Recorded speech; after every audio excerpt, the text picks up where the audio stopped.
Hello. Hello?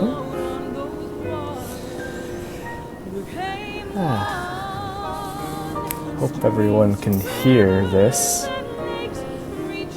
Laura's not going to be joining us today because she's working at the moment, but I will be covering quite a few builds here on JP. It's going to be the last of the series. Previously, like a couple weeks back, we went to NA, EU, earlier this week in OCE, but now I will be finishing up with the JP design favorites. We were going to do, I know I talked about on the last tour, we were going to do a separate tour or a separate stream for each DC on JP because they have like hundreds of builds, but I decided not to. I decided to put it all into one just because there were a lot that actually weren't open anymore, unfortunately. We had a lot, there was quite a few that Alora and I looked at the other day with ones going back predating 2023, and nowadays in that kind of housing landscape, it's not really gonna work anymore because a lot of times people tear down the commissions, or they leave, they ended up moving servers, or they move their alts. So I decided to kind of change it and kind of go with the normal stuff and just do it on the one stream. But we are going to be seeing at least 10 builds today. There may be a couple more because I actually didn't realize this, but a couple of the designers that I'm going to go see, they have like multiple rooms inside their studio. And I was like, oh, if I'm there anyways, I might as well just see those rooms because I think it'd be a waste if we didn't see what the other designs have like in their house. So, but yeah, I'm really excited for this one. Like, this is probably my favorite one to do because I don't think everyone knows, but I was pretty much on JP for the last year and a half on my main. And yeah, I got a lot of like inspiration and stuff from the JP housing designers, and I got really involved with their local community over there. So, hey, hey, small New York strip, eh? Okay. Thanks for coming out. I know this isn't really your scene, but I appreciate you stopping by to check out some housing. So, for context, small is by Lala from my Lalafell FC on my main on Sargatanis because I'm back in NA now. But yeah, like I was saying. Oh, frontline. Yeah, see, it's not housing. It's gonna be like the real content, right? Yeah. So, but yeah, like I said, I've been on JP for the past year and a half, and I've really connected with a few of the designers over there. So yeah, I just thought that like Alora, it's great to have her along and all, but it's kind of like nice to be on my own too for this one, just because it means extra special for me to do this one and kind of give back to a few of the JP designers who inspired me throughout the past year. I had the pleasure of meeting a couple of them actually, like not meeting them IRL, of course, but meeting them through the game and stuff like that. So. Oh, you were lurking in the older streams, small. Wow. Okay, so maybe you will become a housing buff and quit raiding. No, you'll never do that. But yeah, hopefully, yeah. I was saying I did meet some of the JP designers in the game, and it's actually going to be an all JP weekend this week for me. So after I finish up with like my design favorites today, actually on Sunday is when Alora will be there for that on our Sunday afternoon stream at the same time at 2. We are actually going to be going over to the Housinger Mansion on Meteorama. So it's basically like another multi-designer housing studio where multiple JP housing designers have rooms in them.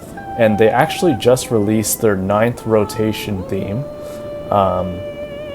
So basically starting March 1st, they just made a post saying that they've got 50 new rooms to discover from 50 designers. So basically, like Alora and I thought, oh, this is like an amazing idea. We're already doing some JP stuff anyways. We might as well head over there and try to showcase the new fresh builds that are for the spring season. And so yeah, we're gonna be heading over there on Sunday at this time again. And that time will be both me and Alora on the show. But yeah, we are very, very excited because there may be some designers who will be joining us in our voice call.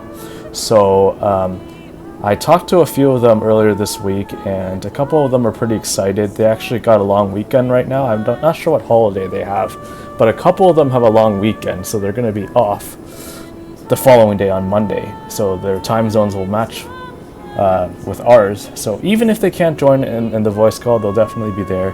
Some of them in there to guide us through the rooms at least, because they're having their grand opening weekend. So I think I'm going to expect to see tons of people actually in the game.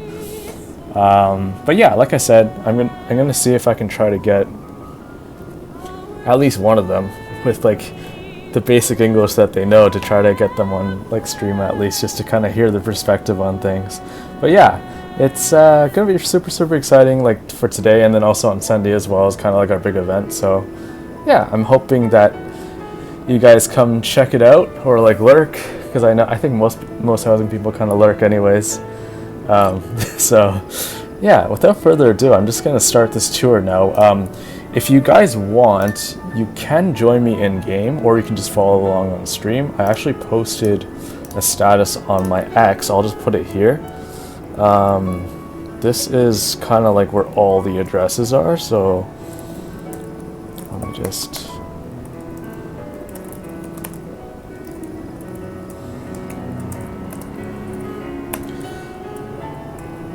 So I'm just gonna pin this so that, yeah, basically the status I have there. I have got all the addresses that I'm going to be visiting listed in the reply below.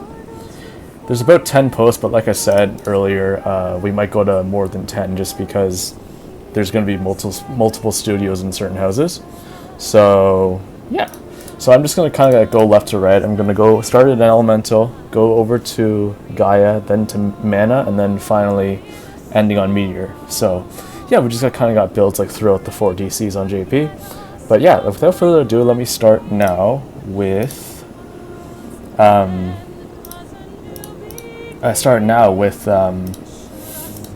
this build. I think many of you guys know who designed this one, considering she's one of the most popular designers in the world. This one is a build by Nora or C-Stray, or I don't even know how many names she has. She has like multiple accounts, but yeah, she's one of, if not the best designer I think to date. And I think a lot of our inspirations are drawn from her work, and she's always doing very, very innovative designs. And she doesn't really talk much. She's pretty quiet, but when she comes back with a build, boy is it a banger. So this is actually an older one from her. Let me just pull up the post here. This is an older one from her from, I think, 2024. Yeah, this is like last spring, so like May 1st, 2024. Yeah, she doesn't really give much descriptions either, but basically I think this is kind of the one where it made me really want to dive into JP Housing, because when I first transferred over with my main, I was actually primarily transferring over there for raiding. I was part of a couple groups for DSR and top, but after a while staying there, after clearing those duties, I really got sucked into their housing community, and I really started following them on X and stuff like that, or Twitter at the time. But yeah, I got really enveloped with their whole community, and they just seemed very like welcome to me, even though I was a foreigner. Usually culturally, JP don't really like invite foreigners into their fold, just because it's kind of like it's not really like an elitist thing, but they're just kind of more like to themselves as opposed to like Westerners. So they don't really have many foreign people kind of swinging around and actually seriously getting into things. But yeah, a couple of them were actually really nice about it, and after I started building more and more, they kind of slowly started accepting me into kind of like what they did normally, like locally. So I did join a couple of their housing tours as well, that they had hosted throughout the year. Boy, I had to wake up early for those because the time zone, they're literally 14 hours ahead of me. So some of those I definitely had to like kind of like make time for. But I'm glad that I did, because they're actually really pretty much the same as us. Like the housing designers over here, like they're very chill, laid back, you know.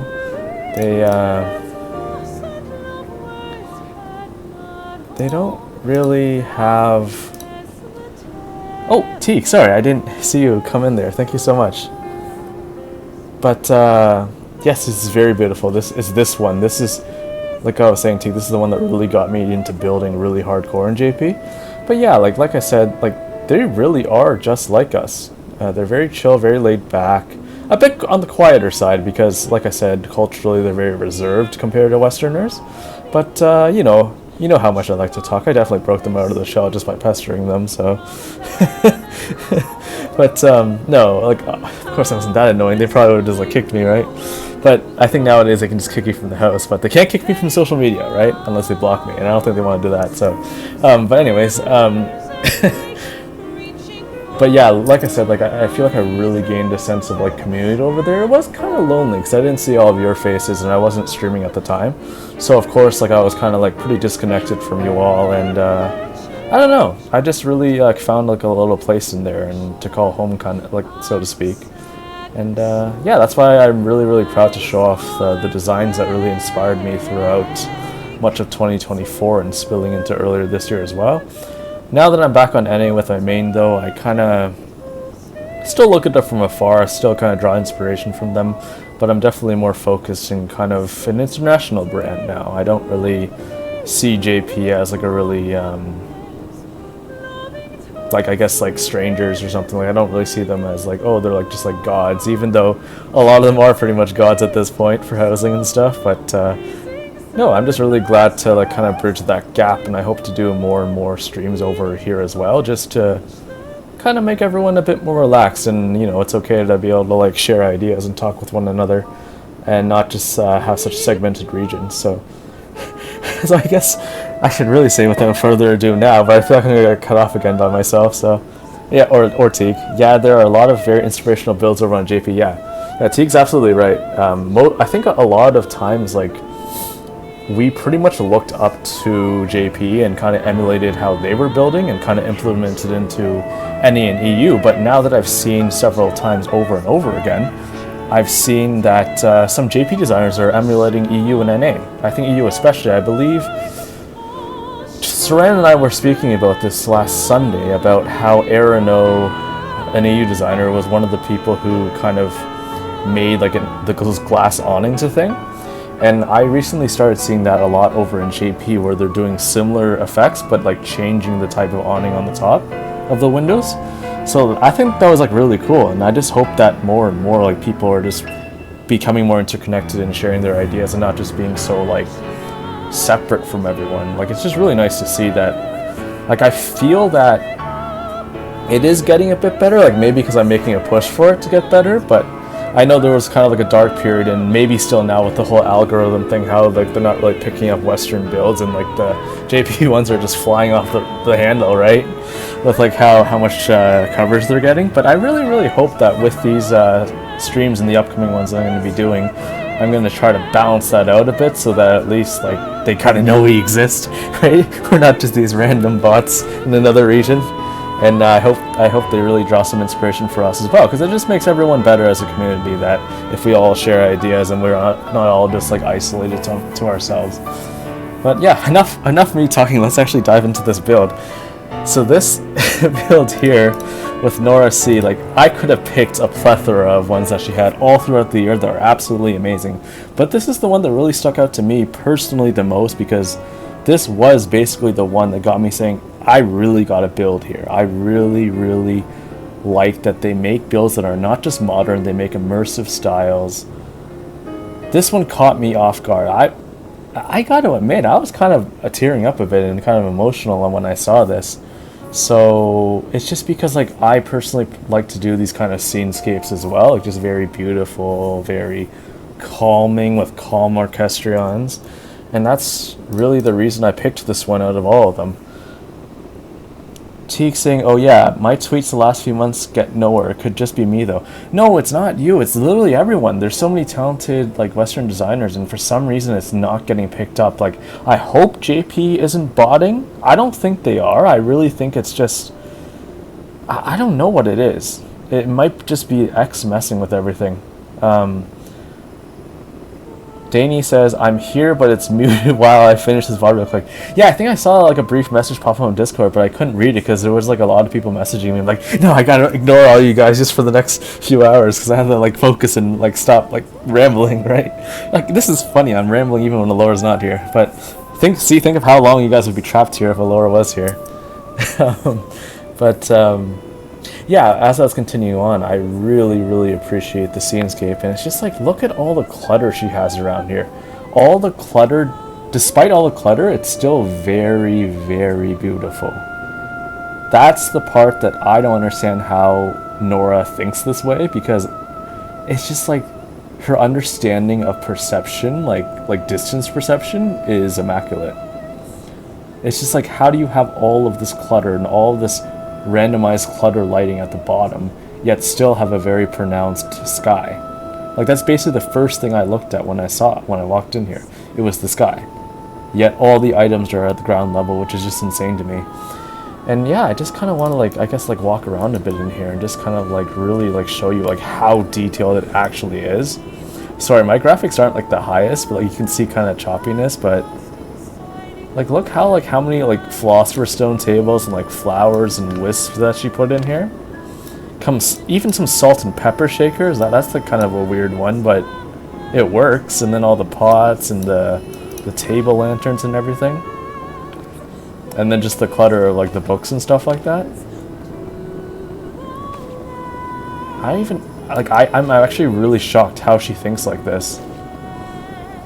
I love JP designers, especially they leave the orchestrion out as part of the build. A lot of times us Western designers, well, maybe it's just me, but I assumed just because I don't really see it, like we tend to hide it behind a partition, but they really just like to leave things out in the open. They don't really care for the immersion piece. It just kind of fits in with the whole thing because it's colorful. And it also provides some sort of like reflective lighting here, which helps. Yeah, it's just like, man, I don't know if like I'm the only one who freaks out when Nora comes back with a build, but like I literally fanboy so hard every time I see those pictures, and I just like, literally, man, I gotta teleport there right away just to, like, take some pictures. But yeah, Nora Rappy, yeah, that's the other name. It's Nora Rappy, like Nora Seastray. Like, she literally has like 7 names, and like I can't keep up, but like whatever. The point is, every time she comes back, it's a banger. It's literally just like, wow, like this, like how did anybody think of this, and like how is it like so beautiful every single time? Like it's actually absolutely amazing. Oh, hi, and yeah, hi Fee, yeah, thank you for stopping by. And Autumn Rage, first time chatter, thank you so much for coming by. I'm not sure if you are a designer or just like a friend of the community, but welcome in. I will just be going through all of my JP design favorites today, so just kind of finishing up my little mini series that I had when I did the other regions. But yeah, super love Nora's stuff. Yeah, just, I'm honestly speechless. There's not really much to say about this one, honestly, rather than just enjoying the view here. Like, just the lighting is just so sincere. The orchestrion is just perfect with the you know, the toned back version of the Shadowbringer songs. Just kind of like the vocals. But yeah, like think of how much money she had to spend here too. I don't, like, look at all these Verdants. Like, how many does she have? Like 20? 10? I don't know. She's got to have a multiple though. Yeah, I don't know. All I know is that it's damn good, so. And you know what? This isn't a medium house. And I usually don't like medium houses at all, so the fact that she made such a beautiful scenescape with just the lobby alone is pretty insane to me. She hid the pillars very well. Like, I don't even know where I am in the build, really. Like, she made it very immersive, top down. Yeah, like, look at that. For all you G posers out there, definitely get like really good views from this. But yeah, anyways, I'm probably going to move on to the next one because, like I said, there's not much more I can say here, but I will type my famous line. Hopefully there's room here. Oh, thank God. I think she purposely deleted some builds because I did message her earlier saying I was coming, so she probably removed some here. Oh, or maybe not. Maybe she didn't get my message. Maybe I'm just fanboying too hard, and it just was a coincidence. Whatever the case is, I'm going to write my infamous or famous comment. This is amazing.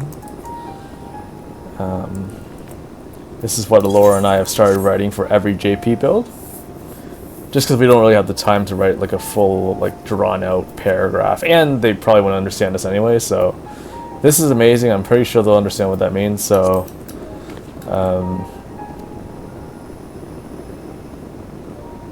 Danny, oh, you're unmuted. Oh, thank you. Hopefully it's not like buggy like it was last time. I feel so bad because I don't even know what the problem is because everyone else seems to be having like a fine time with their audio. Oh, Autumn Rage is Autumn Fairy. Oh my God. Another Lala. Yes, another design Lala. Thank you so much for stopping by.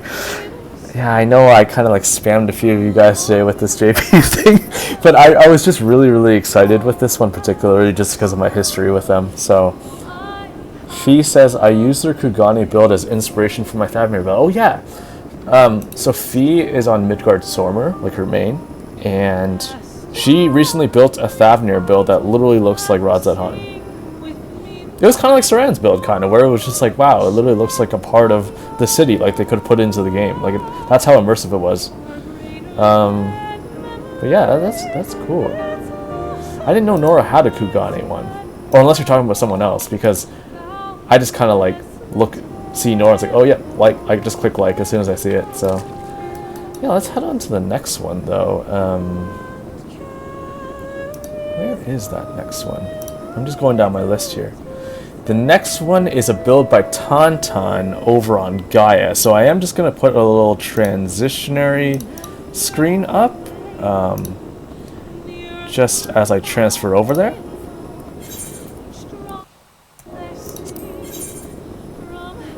So yeah, I'm going to head back to Gaia.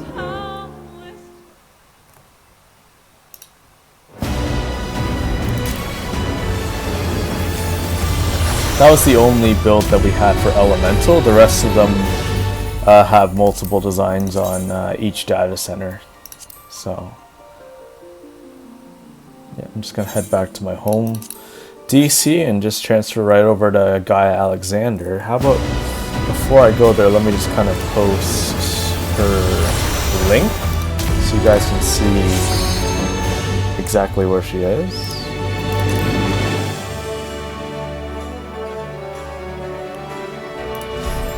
I'm going to be visiting the arcade, which I am so surprised that she still has up, to be honest. Like, very, very surprised, because that was pretty much, yeah, I guess like mid last year, same as Nora, but like I just felt like Tauntaun would have a lot more, right? So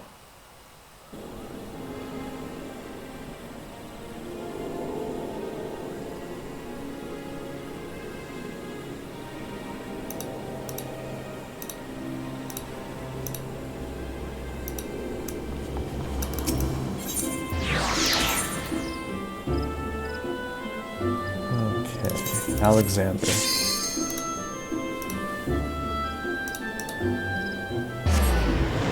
Oh my God, Alora. Let me take that screen off because we're here now. Well, kind of.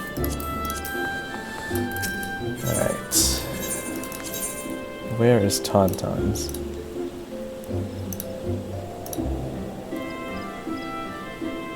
Oh, it's on Goblet.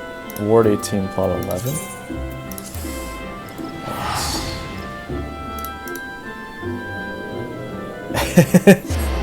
Well, actually, funny thing you mentioned that, Fee. I almost replaced her on Sunday, actually.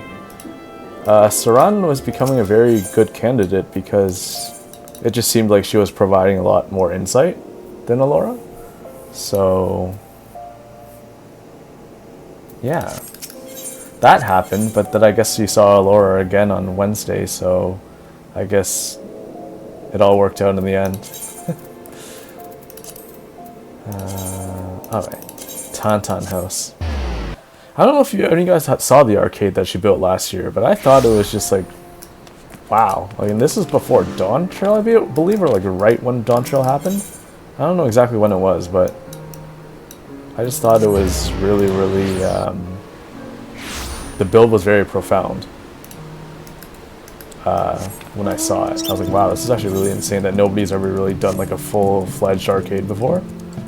Like, people have done apartments with arcades and like little small FC rooms, but they never did like a full build on it. So yeah, like, let's just go in and see what Tauntaun has in store with us. Yeah, you go do that training so you can be a better host next time on Sunday. Oh my god. This is cool, guys. Oh, what's that soundtrack? It's like the retro version of... It's a trial, right? Oh, Tsukuyomi! Oh my god, that's so cool, though. Oh my god, I love this. I love the column of lights and just having the posters. Like, see like those little, like those wallpapers that they have like partially cut off on the sides? Just to kind of show, oh, you could win this, or you could win this. That's really neat. I love that. Hey, I thought there was no smoking in arcades, but I guess maybe in Japan it's different? I don't know. Wow, that's so cool. And this is kind of like the coin vendor and the token vendor here, and maybe you get the prizes here. Oh my god. Oh my god, this is so cool, guys. Like, look at even the screens. Like, you know how like at the arcade, like each game is different? And they got like a little backdrop as like what the game is. Like, she used those alpha and beta terminals as holographic screens. Like, not just as one piece, but like she literally spread them out so they would perfectly fit into these squares. Yeah, that's really cool, right, Small? Yeah, maybe you'll become a housing designer after all. That's a far reach, but yeah.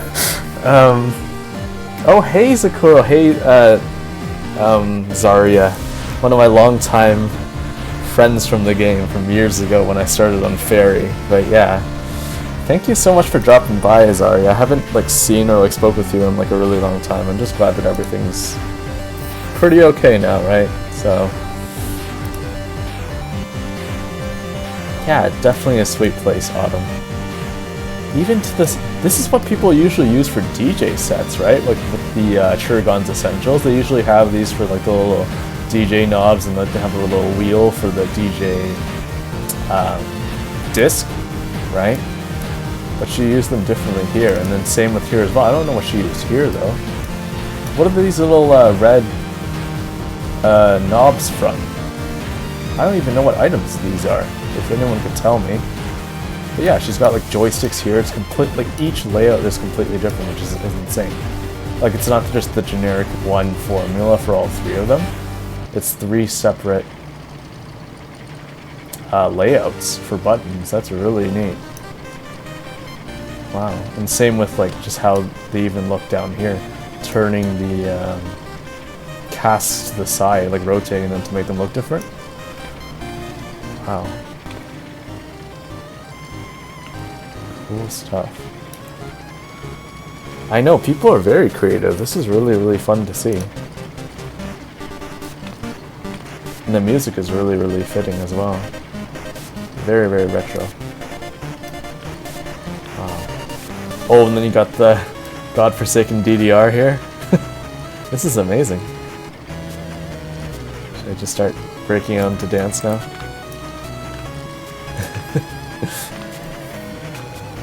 That's crazy. And like perfect use of this wallpaper as well. I know a lot of people will use this one to kind of do that thing, you know, that thing where they hide like the TV screen. Like when you walk into it, it kind of disappears, it kind of flickers in like people's living rooms. But they just use this just on its own as is, as like part of like a whole arcade / retro game design, which is super, super cool.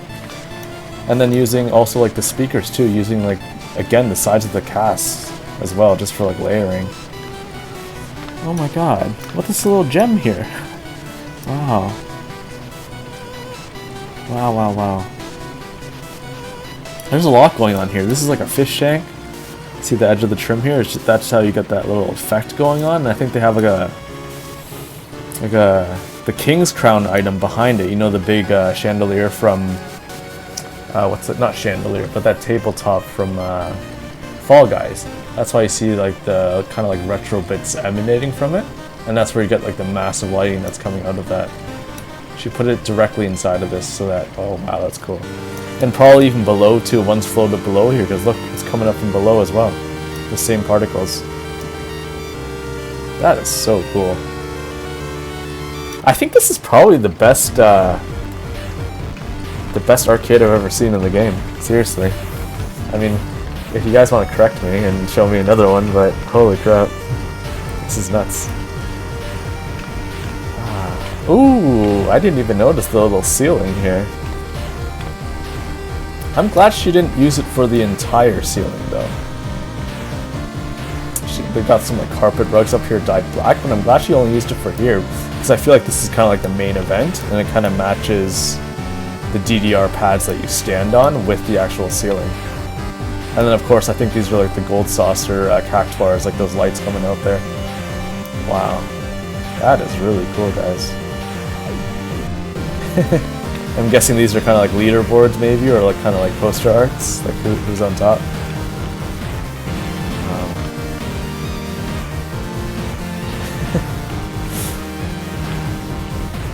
You know, when I was growing up, I never really got a chance to really go to like arcades or anything like that. I don't know, like my parents kind of thought it was a waste of time, so I never really got a chance to actually like try arcades until I was a bit older. So yeah, just kind of like really nice to like look back and just to still see people kind of enjoying this. Wow,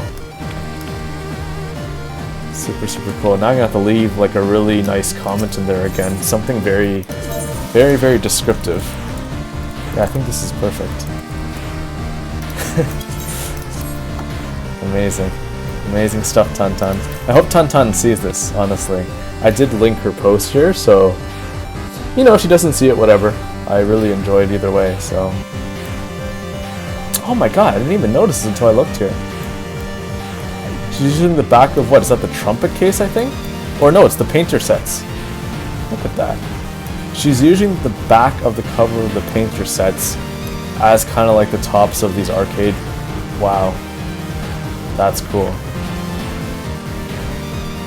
Oh, and I guess because you see the signs here, she used that down here as well.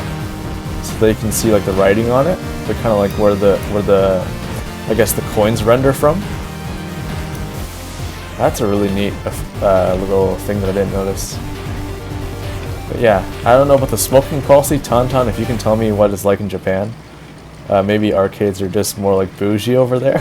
Well, I'm guessing they're more bougie than over here, but yeah. Let me know. Oh, I love that this is stairs going up, like out of the arcade, right? Because usually arcades are in the basement, so you're supposed to pop in and you're just walking down into one, like a little underground arcade. That's cool. Yeah, what's the next one we can go to here? Let me see.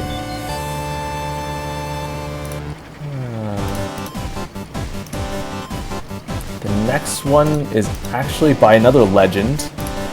If you guys know, she's a bit of an older designer, kind of from like the OG days. Mita-san? Dorano Mita-san?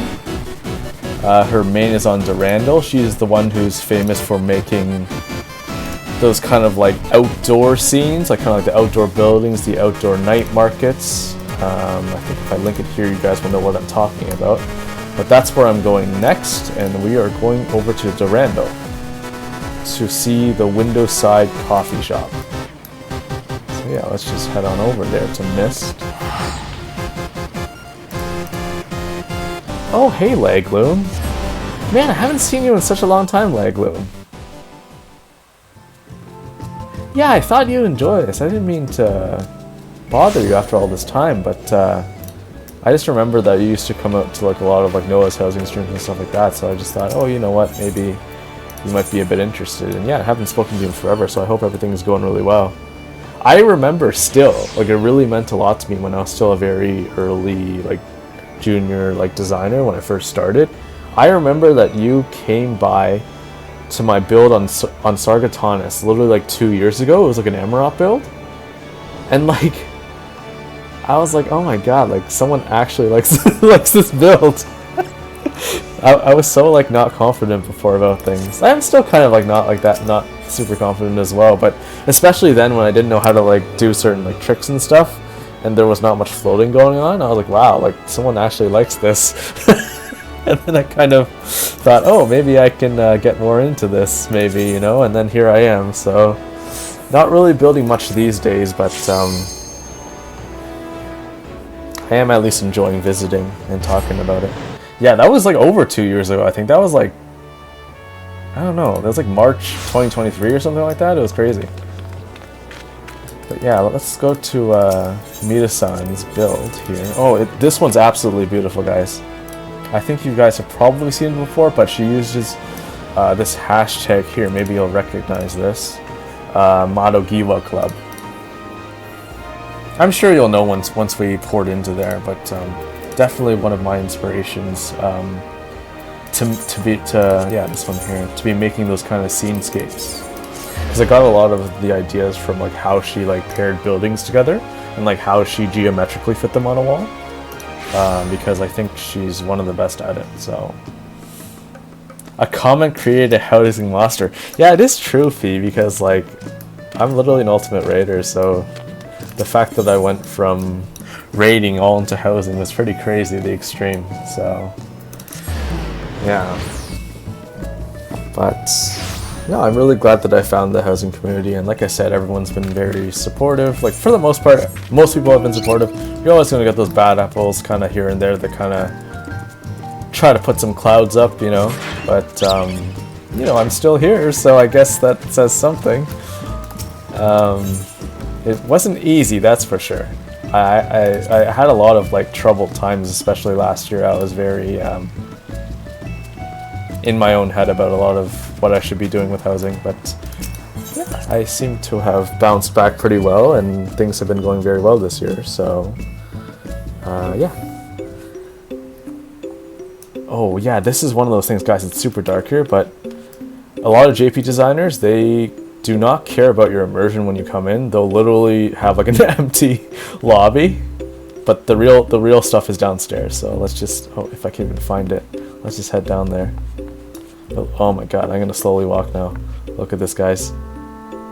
Isn't this insane? Like, I'm just peering the corner, and what I see now is literally a stoplight, a road with lines on it, and Alpha crossing the street. This is just a glimpse too. And Leglins, thank you so much. Thank you for saying that. Yeah, I really had a rough time last year, but I made it through. So I'm really glad to be able to showcase these and enjoy them with you guys. So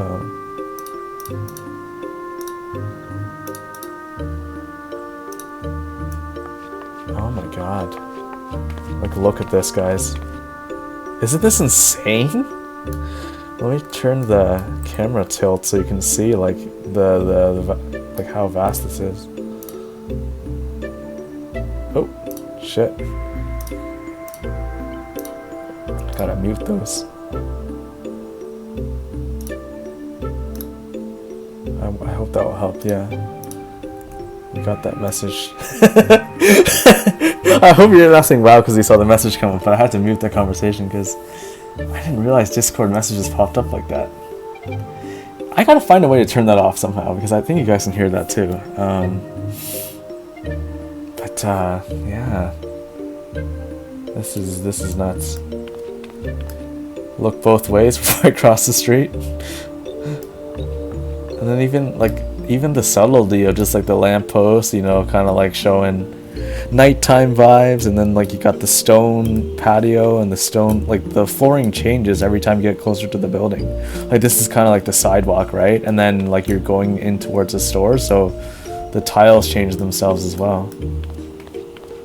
This is, and then I was gonna say these are like arcade, but these are like pop machines, right? Outside, like outside the store, outside the convenience or whatever store it is. And you got the little bench here if you want to sit down and take a drink. Let's see in here. Oh my god, this is actually crazy. Wow, it's like a full-on like Starbucks kind of build, isn't it? Like a really bougie Starbucks, but still. Oh my god, look at like how it overlooks the city like that. This is probably the bougiest Starbucks I've ever been in, honestly. I don't know any Starbucks in Canada or US that are like this. Unless these are just like regular in Japan, but this is really bougie. Like a 5-star Starbucks. Wow. And using, oh, I can see that she's been editing this even up until current patches. This didn't come out till much later. So she definitely made additions, because I think the build that we're seeing now is actually quite different. Well, not quite different, but it's a little different from the pictures I see in that post. Wow. Guess this leads to nowhere, right? Probably outside of the coffee shop.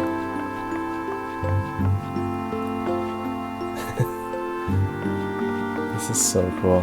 Now I'm gonna be like, hope she doesn't notice them behind her here. Oh my god, this is so decked out.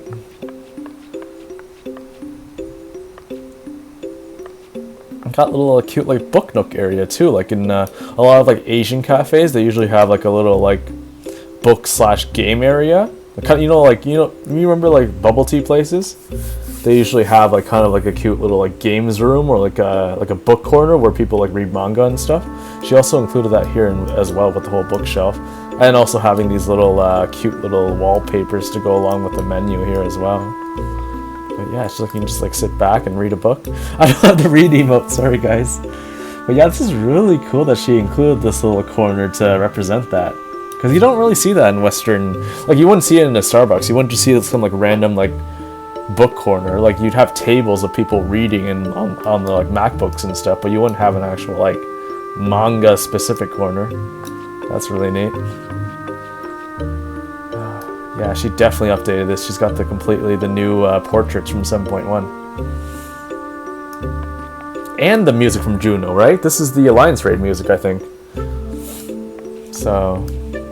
Oh wait, how does that light up when I walk closer? Is that just my graphics, or is that like a thing? Look at that. I think it's just my graphics, because that doesn't make sense. Yeah. It's still cool though. Oh, and I love this like simulated glass door. Wow. And then you got the... I love that she used the Verdance to segment like kind of like the line and the people's actually sitting, so they have a bit of privacy when they sit down here. I think a lot of people actually RP here, because I've seen tons of pictures with the Madigawa Club tag, and people are like kind of like doing very RP things in here.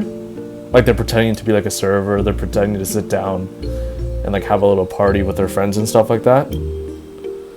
So yeah, I'm really glad that they made that kind of barrier. We got the little bar stool overlooking the city. Okay, what's across the street here then? Oh wait, what's here? Oh, she's got outdoor patio sitting too, wow. I thought it would just like end there. I didn't think that she would build this whole thing out, like even the outside of the store as well. Danny says, no, it's the game. It's how lighting reacts in fans. Oh, okay. Thankfully I have the experts here, because I was just like, how is this shining? Lakeland says, that's a cute little cubby corner, very cozy. Yeah, absolutely. It kind of reminds me of that Lala Cafe on Aether, like Cactuar, but like in a coffee shop. Yeah, I love this. Like a lot. Okay, let me actually go back there. I gotta run over there. So like, what's across the street on this side? Okay, Alpha's crossing. Oh, wait. Hey, wait, what is that? Wait. I think that's a car, right? So I think Alpha, if he doesn't move soon, he's gonna get hit on the freeway. That's funny. That is so cool that she even thought of that. Having an actual car headlights appear from the distance. So it's not actually there, but it's like approaching. Wow.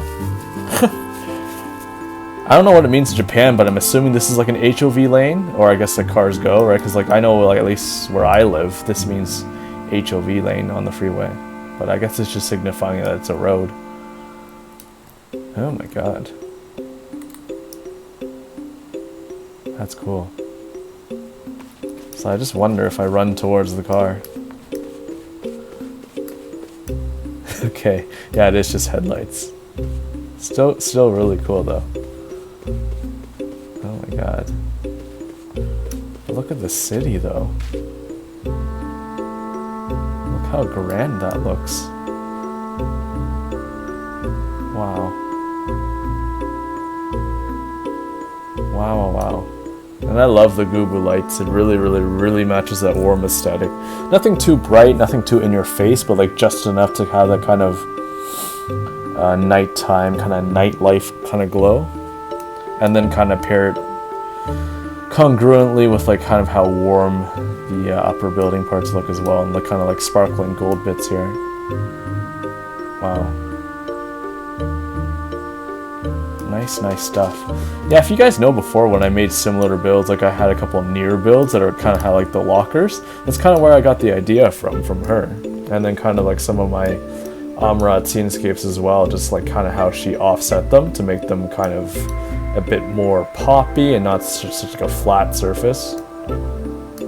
Yeah, this is really cool. I guess I should run to get out of the way, but it is green for us, so I guess they wouldn't run a red light, would they? I mean, they don't really have a stoplight here, so who can really say if they'll stop or not? But yeah, just super neat idea on the whole perspective thing. This is crazy. I can't believe this build is still up. I should probably take some pictures before she tears this down. I don't know if she ever will, because I know if she's been updating it, who knows, she could probably change it out or something. But yeah, let's head on to the next one then.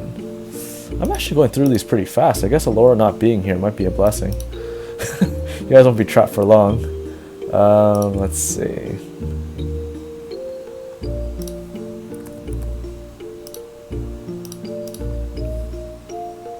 So the next one we're going to is still on Gaia. It's over on Ifrit though. Have you guys, this is actually from a friend of mine who I met. Have you guys ever met Kravel Alzentam? Or at least seen her work on Twitter? I'm just gonna post her status right now. But she makes very cute builds, and she's always very good with responding. Like she's very like down to earth. Like I've visited several of her builds in the past and have taken a lot of screenshots and kind of sent them to her, and she really like truly enjoyed them, like more than like is it wrong to say more than a normal person? Like most people just kind of like appreciate when people take SS at their house, right? And they have like their hashtag and stuff, but like she really appreciates it when you go to her build. So hopefully, I'm really hoping she'll watch this VOD, even if she doesn't understand English. I really hope that she like sees that I went to visit her build like in person, like live. So I'm sure she'll appreciate it. But yeah, we're going over to Ifrit in the lavender bed. So let me just like go back over there.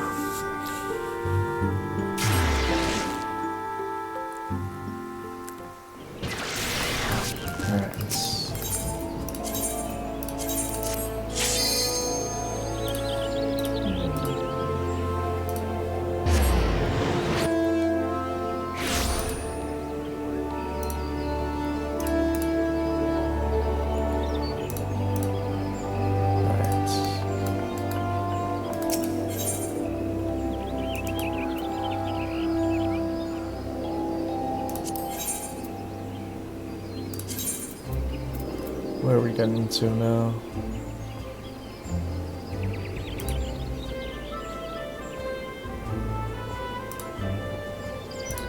You know what? I don't even know why I have Discord up. I think I should just close it all together.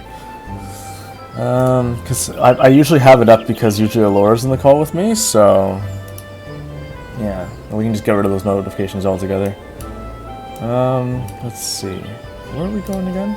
I got distracted. 9:36. Okay. I did check all of these before I streamed, so I was just making sure that they're all open. But yeah, this upcoming build, let's see what she wrote here actually. They don't, some people really don't read descriptions, but I think she usually does. So let me just read what she has here.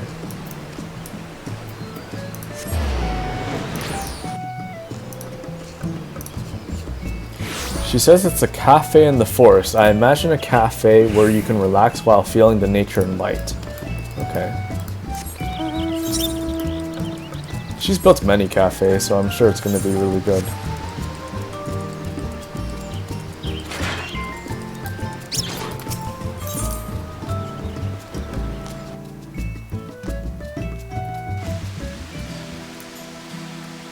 Ooh.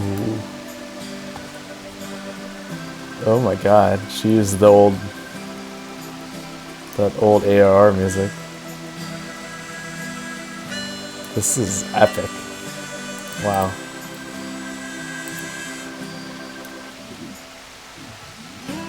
Wow, wow, wow. This is a bougie cafe. They got like hot tubs, or are those ponds? Yeah, those are ponds. I thought they were hot tubs at first. Wow. Yeah, I've never been to one this nice before. Not even in real life. Wow. That is neat. Yeah, it's really pretty. Alleglin was saying, haha, I feel that I've only dabbled in building a little for my FC's house, but it always made me really happy when people use the house for hanging out or RP. Yeah, because honestly, you build a house so it's to be used. It's not just about like posting on X and like, you know, getting followers and likes and stuff. Like, people actually ask for commissions for a whole sort of like other reasons, right? Like, they just want to enjoy their house. They want to make sure their FC enjoys the house. They want to have somewhere to actually hang. And I know like a lot of times like online they say like, oh, you know, no one visits the wards, it's completely empty, they might as well make instance housing. Like, I mean, I guess this might be a hot take, but I'm going to say it anyways because it's what I think. I don't think they should make instance housing. Like, I know a lot of people might get like screwed over with like not having a house, but it really ruins the whole demeanor and the whole vibe of housing, like what they intended for the game anyways, which is for people to actually be able to hang out in those spaces. And I just feel like maybe like in JP they do it more, because I find like they usually use like link shells, or like they even use lodestone to post.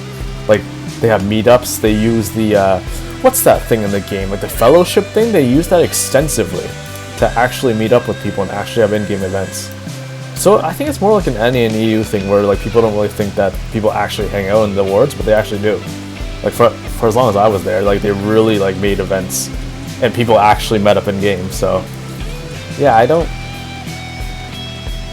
it's just, but yeah, look at this. This is, I don't think I've ever seen anyone ever build like kind of like a nature cafe thing. Thing, jeez, what a descriptive word. But yeah, this is just beautiful. Oh my god, it's not even just like looking out. Like, she actually has like a deck you can walk on too.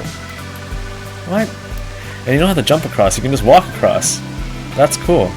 Like a bridge. Wow. It's really cool. I've been seeing, I think I said this before in a couple other streams, I've been seeing this more and more now. People making the outside so it's actually like a building inside of, like, it's more realistic because you're actually inside a building with an outside, rather than pushing all of the walls to the actual walls in the house and just making it the inside of the house. Like, people nowadays, they're making the actual outside as well, which makes it feel a lot more realistic, because it's like you're walking in from an actual outdoor area, you're not just poofing in. Yeah, like Fee says, my FC hangs out by the market board outside the house. Yeah, that's what it is. That's how my FC was too, like back in the day when I first started. Everyone was just hanging out, like we had a small house on Ferry, Mist in Limsa, like near the beach, and we just hung out at the beach and just like stood there or like AFK'd or whatever, and that was just part of the whole experience. If there was instance housing this whole time, we wouldn't have had any of those experiences. Like, there's just so many like uncaptured, undocumented moments and memories that I just purely remember just from that. Just from like, even if you're just standing there and just like not even talking, like it was just like a good feeling to like be in like kind of like a mini community. Legland says, yeah, I love the depth that it has for the outside part. Yeah, it really is really nice. I really, what popped up to me the most that I wanted to visit this was this counter area. What does she use for this? Is this multiple... Are these like those like horizontal logs going across? And then... I don't even know what this is.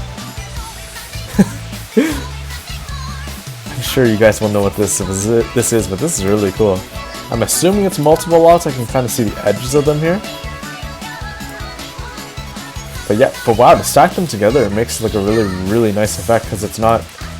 Like, I like that it's not perfectly, like, straight. It's kind of like offset, so it kind of works with the whole grainy texture look. And it's a lot more genuine. Like it's supposed to be that look, where it's like weathered kind of. So like, of course, like the actual sides will be weathered as well, not completely smooth, which gives that whole like wood grain texture effect that she was going for, obviously. Oh. And the music is always going to be good, the Honeybee song. Oh, it's got, and yet again, she's got a little reading area here, like all those other JP designers. But this one's definitely not as cute, but I don't think it was meant to be. It's supposed to be a bit more posh, like an upscale, like a totally upscale cafe that I had never really seen in NA, at least. Oh man, yeah, that's really neat.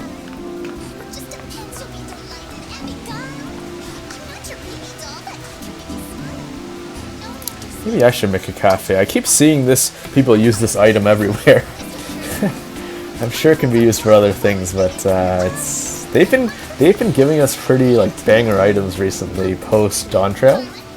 I wish it was more frequent, but I understand that they have to make other content as well, even though housing should be the only content. Wait, did I say that?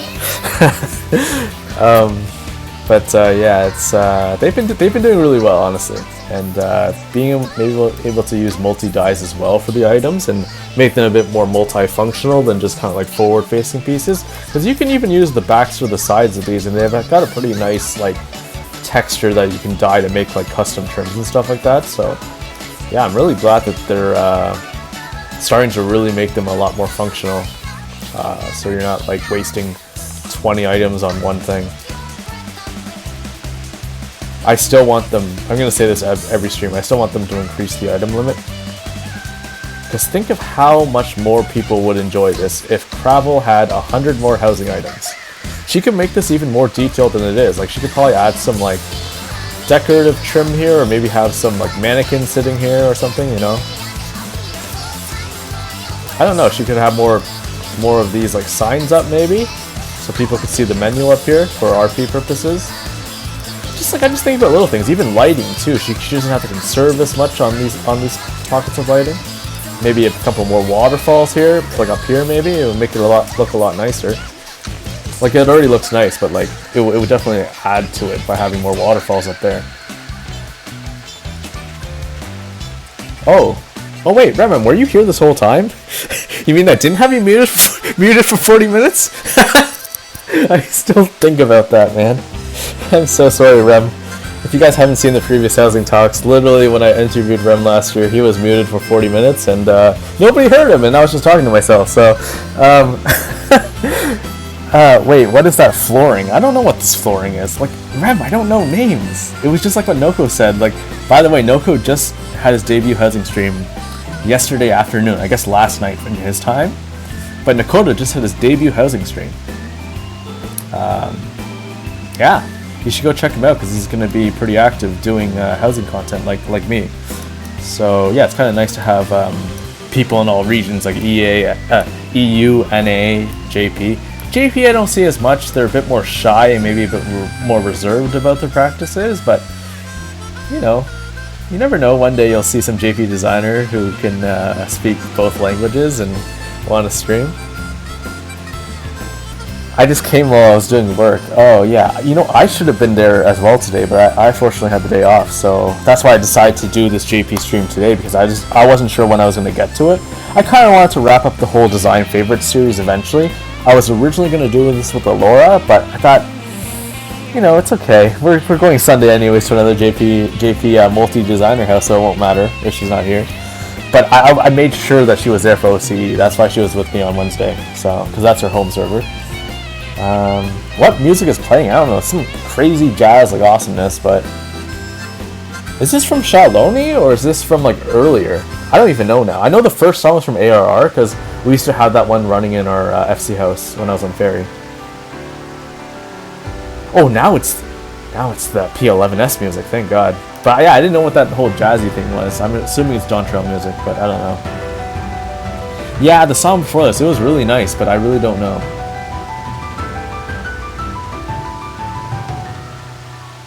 If housing was the only content, it would be The Sims. I would agree with you, Zarya, but unfortunately, I think FF has to step up their housing game, like their in-game menu, before they can be classified as The Sims. Oh, the M2 song! Oh, yeah. So it's like, what's it called? Like, Zarya, I know you don't really raid, but like, the new Arcadian raids that came out in Dawn Trail 7.0, it's the second phase of the 4 turns in the raid. So yeah, M2. A lightweight M2. That's the song, yeah. This is the second phase. It's like this little giant bumblebee like girl.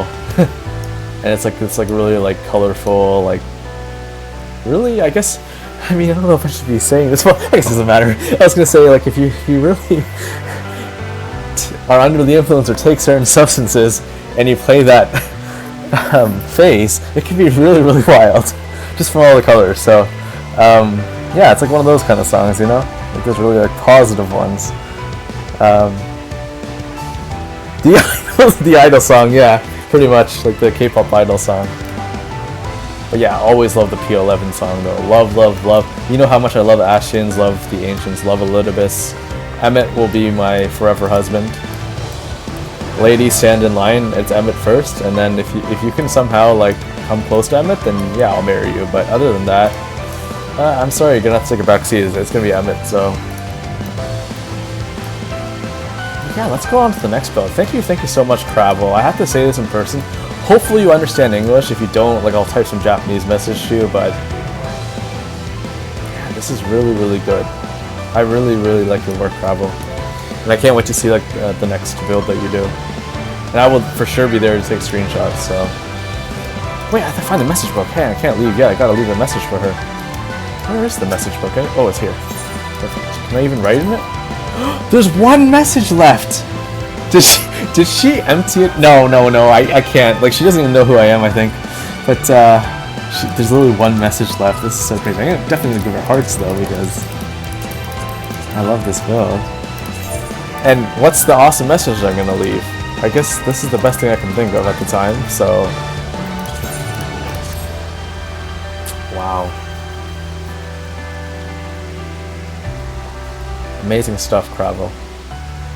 Oh, Mao, that's another designer I'm going to go to later on. He's a Chinese designer who plays on JP. That I've seen recently has really, really nice dark builds, so I really like that. What's the next one here? Okay, thank you so much, Cravel. I really appreciate that. Now, let's see. The next one we are going to is a ZZZ build, if you've ever heard of him. You know, he's pretty small in the JP.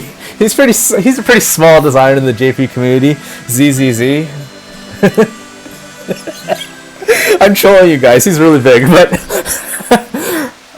what is Rem saying? ISO, please run through the walls. I want to know what flooring is made of. I need to. I feel like it's that one shelf I literally used. Okay, I just saw literally 10 messages, Rem. I thought you were Fee because it was purple. I was like, oh, she's probably saying how awesome the Honeybee song is. But let me just. Wait, so you want me to run through the walls so you see, like, this flooring? Like, or what? Like, I thought this was just flooring, wasn't it? Oh, no, it's a custom floor. What the heck? Wait, you're right. Like, what is this? Because I can go up and down. You can see my character go up and down, right? Like, there's literally cracks in here. Okay, let me just see. Wait, so this is the side of it, Rem. Can you tell what it is from here, or do I have to, like, go... Oh my god, I'm doing such a bad job running through this. See, I'm not Eve. I don't go through people's walls, so I don't know. Can you see from here, or What is this, like a column? I don't know. Oh my god, Rem, why don't you just come here yourself? This is ridiculous. I can't go through. Like, I literally can't go through. I don't know what they did here, but I don't know what this is. It's that really versatile cabinet thing we got to see. Okay, so, like, did that answer your question? Because I really can't run through anymore. I don't know, like, she must have, like, hard patched this up so people like us wouldn't go through and steal her work. Yeah, I don't know. I hope that answers your question, because I really can't. Okay, good. You're allowed. You can see better than most of us. Okay, yeah, I guess you're right. You wouldn't be able to see below your waistline, right, if you try to run through, so... Okay, well, I'm glad that I was able to leave a message. And yeah, like I said, let's move on to, like, ZZZ's place. This one is... Guys, this one is absolutely, hands down, such a banger. This next one. Oh my god. When I saw this, I freaked out. I was at work, too, so people were, like, looking at me funny.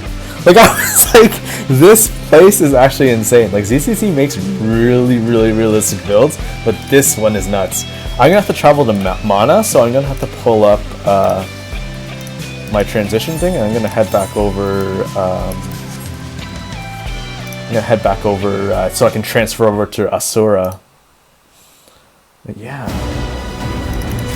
But yeah, Rem, I didn't know that people were really making like floors with that item. Like I said, I don't really make livable spaces, so I wouldn't really know like how to make the custom flooring. I wouldn't really need to, so. I was telling Laura last stream, where I guess we were talking about, we were saying like, oh man, if only we actually invested ourselves in actually learning like to do actual housing, we'd actually be good designers. But it's okay. I don't need to be a good designer. I need to talk about the builds, and that's why we're doing Housing Talk, to talk for hours and hours and hours, and annoy all of you until you guys leave. So, or come back and suffer again. And I think the funny thing about this is like, you really want to come back because most housing people suffer to make a beautiful final project. So that's why I think it's better if you suffer with us. Okay, Zaria saying, I have to go, but it was nice to catch some of your stream. Glad I got to see these houses. They're really cool. Yeah, thanks so much for stopping by, Zaria. And yeah, we really got to catch up soon, because I've just been kind of on hiatus on and off, and yeah, not really part of the same like FCs or kind of groups circles anymore, so yeah, I'll see you later, and have a good rest of your day, Zaria. Yeah, we'll talk later. Wait, where am I going? Oh yeah, Mana Asura, that's where it was. I'm glad I'm actually doing the JP Housing Tour now and not later in the night, because I was afraid that if I did this later tonight, I wouldn't actually be able to visit some of these, because Mana gets super congested. Especially when people don't have work, like everyone just like bulldozes into the server, because Mana is like kind of like Ether, where it's really congested and multiple people from all over go to Mana to raid. So yeah, I'm glad I'm doing it now while they're like all asleep, because it's like what, 4 a.m. 5 a.m. for them now. They're probably just waking up. They won't really be like visiting Mana now. So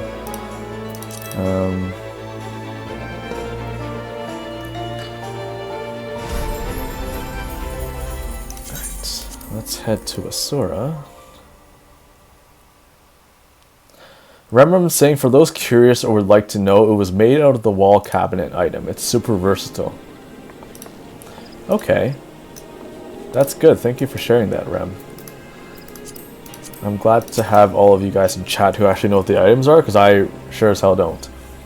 Yeah, let's just take the screen off so we can head over there. Let's see. So it's Mana Asura Imperium 730. Okay, let's TP over to the Foundation, and then we'll head on over.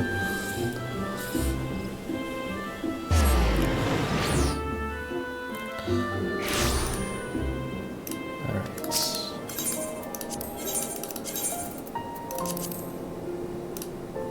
$730? Cheese fondue. Very descriptive. They have really, JP designers have really funny names for their like FCs and like their houses, but I also think it's to throw people off, so there's not like 70,000 people bombarding their house, right? Because usually what happens in JP, like, I feel really sad about this actually, because a lot of Western designers make really nice builds, right? but nobody really actually visits them. They just kind of like them on Twitter and repost them. In on JP at least, when the designer makes a build, there's literally like a lineup out the door like you would get to get into a nightclub. And people are very, very respectful. Like, they literally wait their turn until that person's fully done their screenshots, and then they literally bow to the next person before they leave, and then the next person goes. It's insane, like how the culture is. And yeah, people will literally line up for hours to visit some awesome designer's build. Like, that's how crazy it is. But yeah, oh, I like these little ice coves. That's actually where that picture comes from that Alora and I took, the little still screen. We went to like the ice cove inside Imperium. Like the one, you know, down at that far corner there, like towards the entrance of the ward. And yeah, that's where we were taking pictures of Fluffy. So yeah, anyways, let's head on inside to ZZZ's amazing build. Fee says, I have a housing question unrelated to the stream. What's the name of the item that is like a butterfly, not the titanium wings? Oh, you're talking about the little morpho-like picture frame thing, Fee? I don't know what it's called, but... Right? Because I know Tina-chan, the house that Alora and I visited, not the frame? Wait, what are you talking about? Does anyone know what Fee's talking about? Maybe you can link her. Oh, wow, Remedy right. Butterfly specimen. Wait, is it that one or not? Because that is the morpho one, right? Like, she's like seeing the one that's not the frame. Isn't that the one with the frame, though? Yeah, that's the one with the frame. Which is the one that without it then? I don't think I know if there's one without it. Like, are you talking about the one that's the same size as the butterfly specimen, or is it like a really big? Oh, okay. Yeah, maybe we'll see. Okay. Oh yeah, I forgot this is an elevator. That's why there's a light here. So I guess we're gonna have to jump up and see what this is. Well, I know what it is, but look at that, guys. Isn't this crazy? This is actually insane. Like, I don't know, like I completely freaked out when I saw this. Like, seriously? It's like those like old like Chinese like dramas or like the movies where you're like there's like a whole palace and like two people are playing chess here or something, right? And they're like drinking their royal tea. And they're just like looking out into like the mountains and stuff, or into their like crazy like garden. It's insane.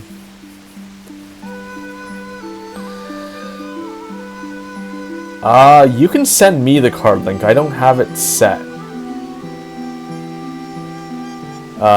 Like only moderators or I can post. So I'm gonna have to see what you're talking about.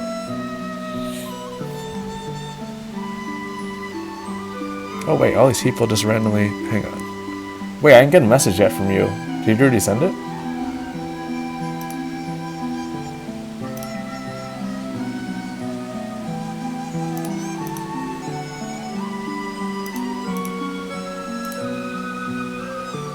Oh, okay. Well, I'll just wait a bit then, but I'm just going to carry on with... Oh, I guess you do have it up. Let me... The third pick? Okay, let me just quickly see this. I don't want to spend too much time, but... Wait, that's not a housing item. Right?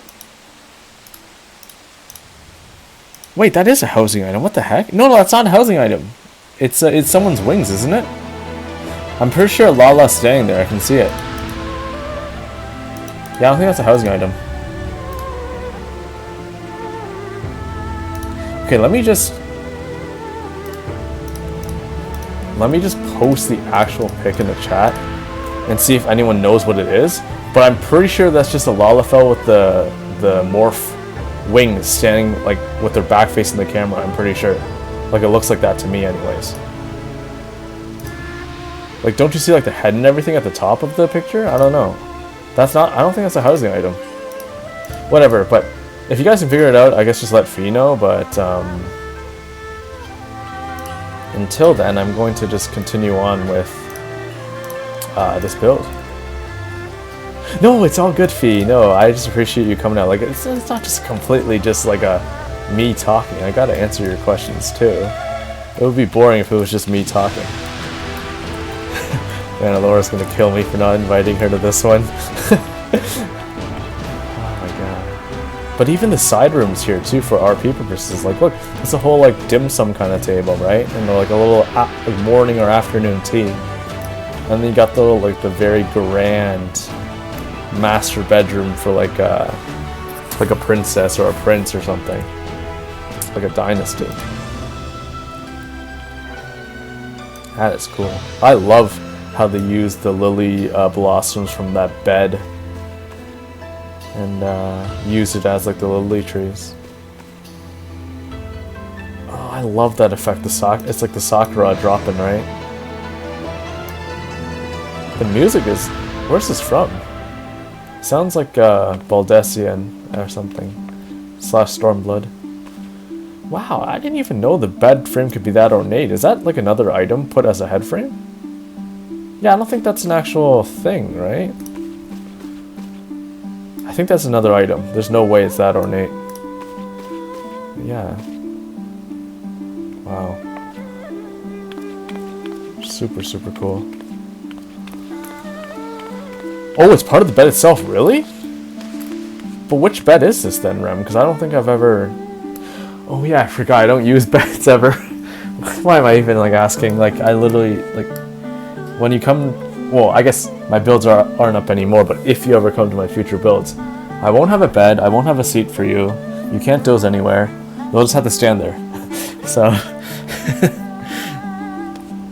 Wow. Okay. Yeah, I don't know what bed that is, but we'll see. But yeah, this is just. And you can even go outside too. Wow. Wow. That's cool.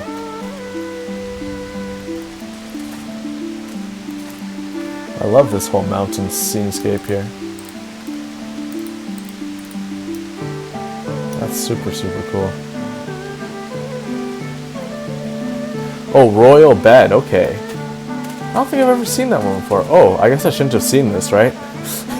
This kind of breaks immersion a bit. I didn't realize he just left it blank here. But I don't think I was supposed to jump here, so I'm sorry, ZCZ, but... Yeah, but see what I mean? How JP designers, they don't really care if they like have parts just completely missing. Because realistically, like, I'm not supposed to be like standing on top of the ponds out here in the middle of the mountains, right? So, yeah. But yeah, I think a lot more of us should adopt that. Just like not completely covering it. Like there's really no point if... So what, your immersion breaks, like you need the slots until they add more, so yeah, I think like yeah, like really, really nice. Okay, yeah, I think oh yeah, and this is kind of like the doorway out, or I guess the other chambers, but I love how you just put it there for you can imagine that you're leaving here. Yeah, this whole hallway is just nuts. Anyways, yeah, I think I'm going to move on to the next build now, actually. But this is definitely a perfect place for, like, G-pose or, like, a cover photo is really nice because it's got, like, a nice horizontal view. Like, it's got the length of that. Fee says it's kind of a new housing item. That hole would drive me crazy. Oh, yeah, that would too. That would too, and that's why I'm saying I think we should adopt, you know, kind of learn a bit from the JP designers. It's really good to have that slot efficiency, especially if you want to make very grand builds like this. You can definitely add a lot more detail. But yeah, it would drive me crazy as well if you could fall through or something, or just like see through it. Yeah, let's go on to the next one. Wow, it's only been about like an hour and a half, and we're already like pumping through these. This is insane. So let's see on the next one then. I believe we're still on Mana. Oh, so many good builds. Oh, this one. Guys, it was so hard to decide like 10 of these because like there's so many talented JP designers and just so many, like there's hundreds of them. There's like millions of people, right? So like that's why they literally have builds, like 10 builds coming out every single day. So it was really hard to pick which ones to visit, but also which ones to open, but also like a diversity pack so you're not seeing the same style over and over again. That was my main goal of this whole design favorite series, to make sure I showcase like all different styles. So I was at a friend's apartment last night and I was like, excuse me, your wall partitions are slightly off. Like an IRL friend's place, you mean? Oh, your toaster's not floated correctly in the perfect position on your countertop. Oh my god, I thought you meant in real life. Hey, why is your chair like floated improperly? Why isn't it like closer to the partition there? That's weird. My god. But yeah, like I get really about that as well. Like if something's like slightly off, I'm just like I just can't stand it. Like you can't unsee it once you see it. But unfortunately, because of how this game works, there's like almost no way that you can humanly possible get it to like center correctly. Unfortunately, it's always gonna like be like a bit snapped off. So it's like, unless you're really like good at like positioning things, it's really really hard. So she was like, that's why I don't invite you to my house. So for all you housing designers out there, if he ever comes to visit your house, I suggest you lock your doors so that she can't come in. No, don't do that. I'm just joking, guys. But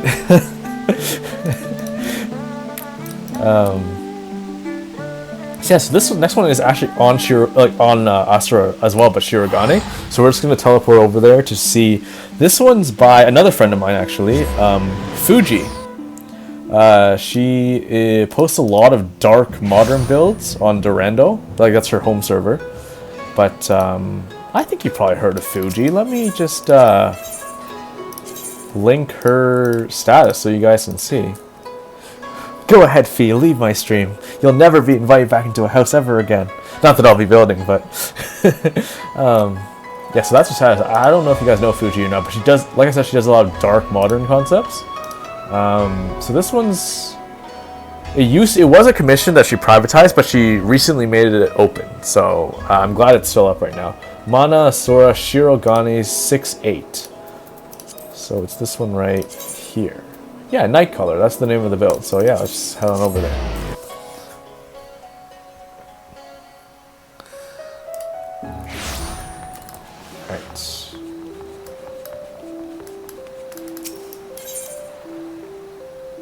Where are we going to? Oh, that's the medium on the side there? Yeah, I think so. This one, actually. Yeah.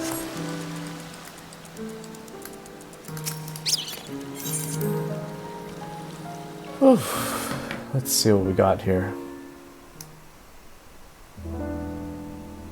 Oh my god.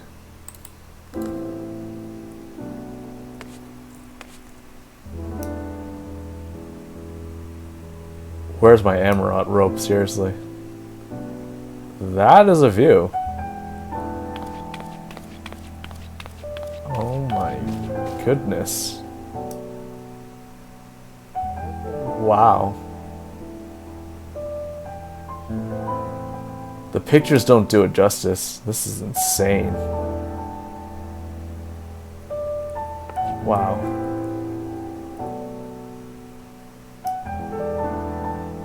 Holy crap, now that's a cityscape.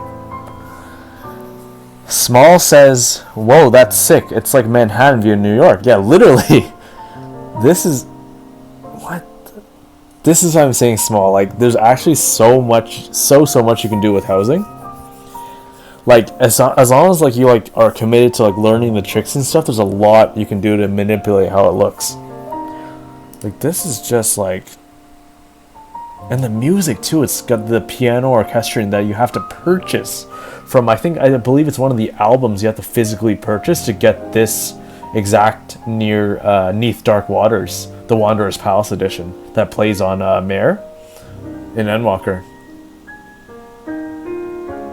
Oh my god, but like, look, let me just like do like a little... See, these are literally like... It's so cool. She literally used the bottom halves of the Amaranth portrait like on an easel. You know that painting easel item that you can use? She put the bottom halves of the Amaranth portrait and put them onto each one of these, so it like kind of like emulates the whole like there's like lots of buildings in the night kind of thing. Leglin says, oh, that's really pretty. Small says, yeah, I see. I can't be fucked though, but I can appreciate seeing it. Oh yeah, no, honestly, like it takes a lot of like practice and stuff, and it's like, yeah, like See, that's why people like you and I were just like, oh, whatever. Like we'll let the actual experts do this. We'll just go visit, right? There's always gonna be tons of people doing these builds, so it's not a problem. We don't have to subject ourselves to that torture. But yeah, like even using the plates though, holy crap. These are like the dish plates from like the ones you usually use in the kitchen, but there's stacks of plates and stacks of papers, like the stack documents, to kind of like emulate houses, like buildings as well, like high rises. Kind of like office buildings. See, if you look from really far, see how it's kind of like an office building with like the windows and like the different levels and stuff. And look, she even offset them too. Like this is a stack here, and then this is another stack up here, but it's slightly offset, so it kind of looks like a real life office building. Like it's not quite like the architecture is very unique. Like it's not quite just like one like flat surface. Fee says, man, these designs makes you think there's always so much you can improve. Yeah, literally, it honestly, I think that's why actually a lot of housing designers are also ultimate raters, because like it's very technical to learn certain things, and you have to keep practicing to like get better and better. Like there's a lot of like little intricate little like details that like it's almost like muscle memory at this point for some people, but there's a lot of like glitches that you can practice to make it like really, really precise. And even like one pixel off could make or break the whole view. So yeah, like that's why small, like I kind of wanted to like I guess get you to see like how intense housing can be, because it's like it's super technical, and if you're like really good, like because I know you rate a lot, it's like it's just like it's like another way to enjoy the game, but like you're still like using very, very like mechanical processes to like make a really good like visual effect. Yeah, there's money to be made in alt carries, but housing. Oh yeah. There is that stuff too, because a lot of times like just for clearing and stuff, right? And it's also enjoyable too, right? To like just do the fights again and stuff. Yeah, it really just depends on the person, but yeah, I just kind of want like that's kind of what I kind of want to wish at the end, where it's like I just kind of want people to like kind of see, at least be open to seeing it. Like they don't have to like completely like transfer over or whatever. Like if you don't like housing, you don't like housing, or if you don't like rating, you don't like rating. I'm not going to force anyone into like a box for either sphere, but I guess I just want to kind of like open people's like eyes a bit about how like similar they can be, and like the skills that you use can be applicable to both. And then you might end up enjoying the game even more, because like you might want to like clear the raid at the beginning and then maybe focus on housing afterwards, or like vice versa. Or if not, just like understand how awesome it is and how much work people actually put into this, because people really don't see the behind the scenes, where designers are spending hours and hours at their keyboard, like putting up an item, demolishing an item, putting it back up. Oh, it's snapping back down. Oh, it didn't float the right way. Now I have to start from zero. So it's like, it's very mechanical in that sense. So it's just really nice to see people's work. And I just have the honor of even visiting these builds and kind of showcasing people's talents. But yeah, just look how many gold items that they use for this glitter effect. Usually most people, they would only use a couple. So behind here, I believe it's the piles of gold, they usually put on the floor. But they must have like literally like put so many there that it's sparkling that much at the same time. Like I bet you they used like 30 of them like all along here, just for the night sky effect alone. Wow. And the new Everkeep lamp here. I mean, from the C note, right? It wasn't needed, but it's like a nice little touch, like a nice little modern touch to it, having these kind of like central towers, like kind of like Times Square almost, where you have like those one really tall buildings that stick out. But yeah, like other than that, like, see, you can even see here, she couldn't fully hide the gold bar. See right here? That's part of the piles of gold. And if you can see that there, think of how many she used on this entire row here. Definitely like at least 30 of them all lined up here. You can even see it here too. Some of the gold sticking out here. She couldn't fully put it in because they're all in randomized angles, right? But yes, like if you look from afar, no one's going to notice. You're just going to think, oh, that's just like the top of the building. Or, oh, that's just like a plane or something, right? But yeah, this backdrop is epic. Autumn Rage says that is really nice, and then Small says, yeah, it's a play on depth perception or whatever, meant to be viewed from a distance. Really cool. Yeah, there's my... Oh yeah, no, I already read that. I think I just missed that last comment, but yeah. Yeah.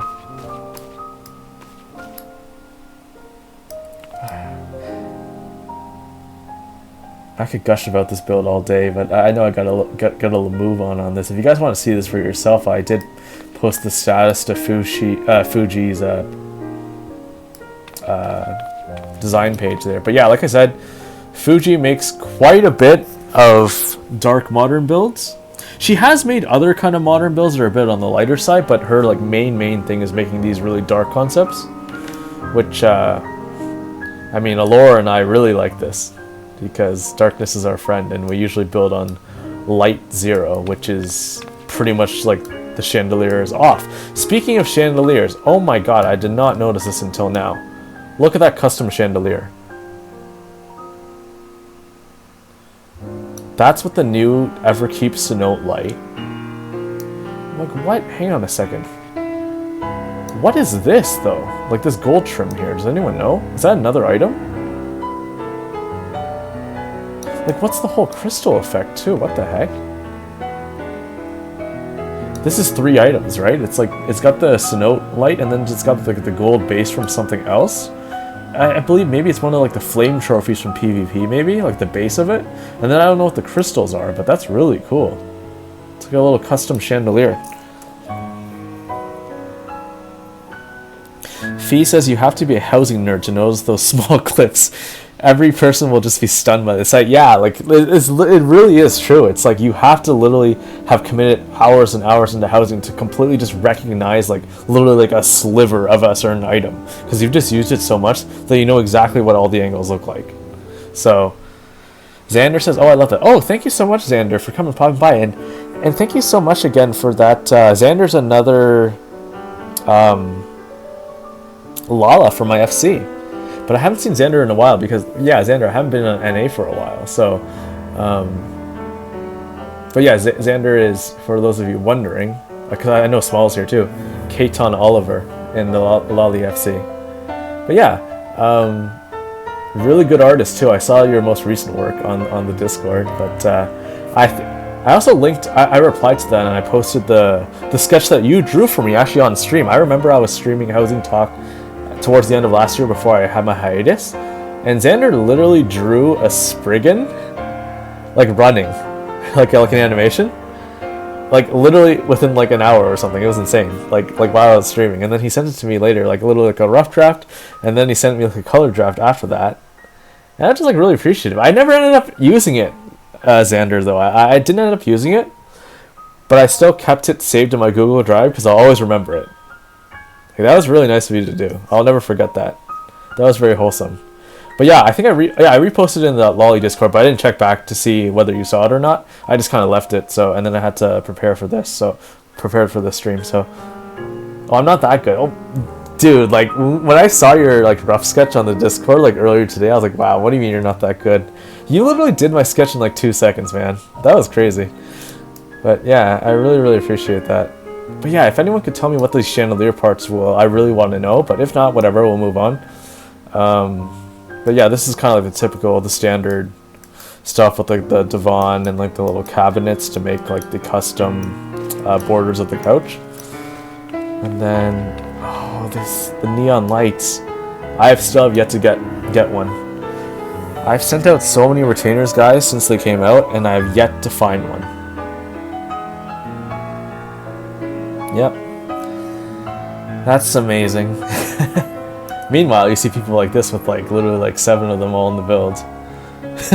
Or like certain other designers when they have like 30 neon lights going everywhere, and like how do they even have that much money? Probably from all their comms, you know? Like they have enough money to just buy it off the market board and not have to wait. But yeah, just really clever use of them too. Like they're not too pronounced. I like that they're dyed white to kind of match the whole monochrome feel that you get from the dark modern build itself. And yeah, it's just, this is like such a cool ass like a beer fridge, right? We got like nice like neon strobe lights around there, so like when you're in a party or it's like a late night, you can, or if you just want to grab a little late drink, have a little cozy like like small little session in your house. This is the perfect beer fridge to show off to your friends. Seriously. Oh my god. I love this. I love how she made the little stone trim here to kind of contrast, break up the build a bit, just kind of segment it off, right? If she made this completely black, it would look kind of like muted here. It might not be quite as pronounced, so I'm really glad that she put at least a little offset of colors and texturing here as well. Oh man. Such a good build. And this door, man. Oh my god. Wow, that's an ornate door. The little marble trim at the base too. It's such a luxurious home. Oh hey Kit Kat, how are you doing? Thank you so much for popping by yet again. And like Kit Kat was like an all-star on my last stream on Wednesday when we went to OCE. She was pretty much there the whole stream. She even had to explain a build to Alora and I for the viewers because we just didn't know what was going on. Like, oh, this is Studio Ghibli build? Oh, we don't even know what Studio Ghibli is. But man, we're gonna get canceled in because there's more people here now. Yeah, Alora and I had never watched those movies or animations growing up, but apparently it was some famous like Studio Ghibli movie. I won't go too much on this, but the name of the designer was Ochacho, who's also another JP designer, and he had a build on OCE when we went on Wednesday, and it was about Nausicaa's, what was it called again? Oh my god, Kit Kat, I forget, Nausicaa something, but basically it was like this like really big open like nature world build, and it had like the famous Nausicaa hand glider, and then it had like all these other like movie elements and stuff that like me and Alora knew nothing about because we never watched any Studio Ghibli productions, but apparently people were like freaking out over it, so we had to just go see it just to see what the hype was about, only to realize that we didn't know what the hell was going on until someone else explained it to us. So yeah, bravo Kit Kat, thank you so much for coming out again, and hopefully you can share your insight again when we're kind of struggling, because I find that a lot. We're just like, oh, what is this build? It looks really nice, but we don't know what the hell's going on here. But yeah, this door is just like crazy though. Like the sides of the little the wood log racks, right? The sides of them to make that, and then I don't even know what's going on for the rest of this door, but it's just really awesome. I think this is the jewelry box, right? Like two of them, the backs of them. Yeah, I can see the little gem there, right? That's where you get the two ornate handles coming out, side by side, floated. Oh, I think this is the Riviera wardrobe, I think, but like layered through, I believe, because I can see the little slats there. And then maybe the base of the Riviera, or like the top of the Riviera wardrobe floated from below for this bottom piece here. Other than that, I don't know what it is, but it is very detailed and very, very luxurious looking. Kit Kat says Nautica Valley of the Wind. Oh, that's what the movie was called. If you guys know Studio Ghibli, that's the movie that Laura and I just didn't know about. Kit Kat says, sorry, I can't chat much driving. Kit Kat, why are you not focusing on the road? I don't want you to crash. I don't want, like, what? Housing isn't that important. You can just listen to me ramble. It's okay. You don't actually have to watch the stream. You can just like listen to it if you need to. It's almost like a radio show, right? You don't really have to like watch what's going on. You just have to somehow figure out what's going on, because I don't know what I'm talking about here. Okay, let's move on to the next build though. That was really, really, really nice, Fuji. I really hope you see this. I think Fuji knows some basic English from what I've gathered, but oh my god, Fuji, 11 out of 10 build, not even 10 out of 10 build. Literally everything is wow. Wow, wow, wow, wow. Now let's go on to the next one. So the next build here is, I believe it's still on Mana. Let me just make sure, guys. I just want to... Yes, it's on Pandemonium. This is from a designer named Momo. You might know her. Her hashtag is MoJournal. She does a lot of like nature kind of modern builds. So... I mean, I don't want to like compare them like this, but like maybe like a Japanese version of Dani in a way, kind of. Not quite though, because her style's a bit different. But like I would say like pretty comparable to Danny, but like a Japanese Danny. So like yeah, like I guess you can really like think of that and see. But that's her status there. The build itself. Let me just TP over there right now to Lavender Beds again. I'm just gonna make a little return. We're gonna go to Mana Pandemonium, Lavender Beds, Ward 30, Plot 41. So yeah, let's just head on over there and check it out. Okay. I love that it's so quiet right now. Usually there's like 20,000 people in Gridania here.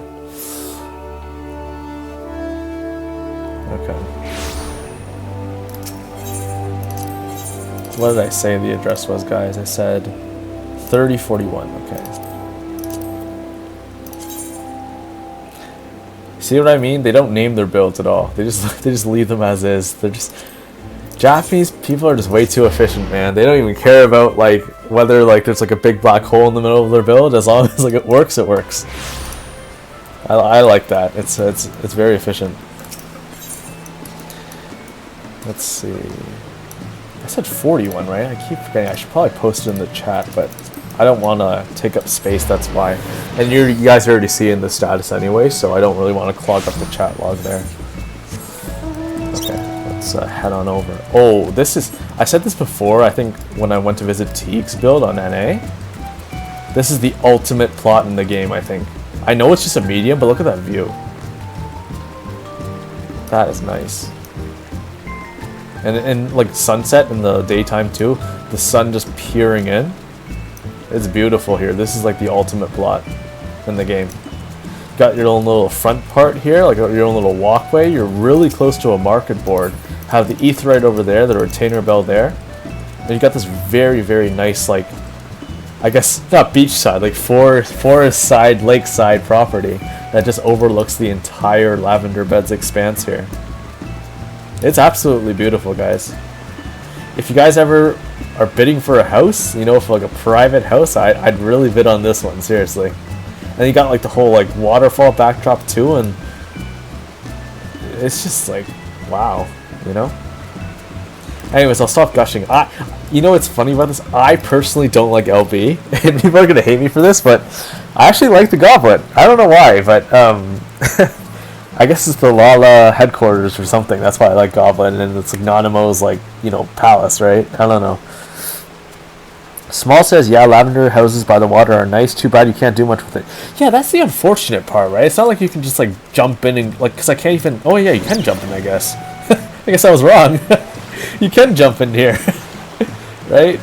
There is a platform here, but yeah, like I just kind of wish like because you had this big scenario, like you were saying, you could like at least like maybe put some like items here, right? Like outdoor furnishings. Wouldn't that be cool, guys? Like if you had like I'm just thinking about Roller Coaster Tycoon. If you ever played that simulator, like maybe put like build like a whole like roller coaster here, or like a log flume just right here, and then have people like line up and have like boats going here and stuff. That'd be so awesome. I don't think SE will ever do that, but yeah, if it ever becomes big enough and they make outdoor furnishings this crazy thing that you can use with the outside ward, that'd be insane. But yeah, let's go into the house before I start rambling again about how awesome it could be.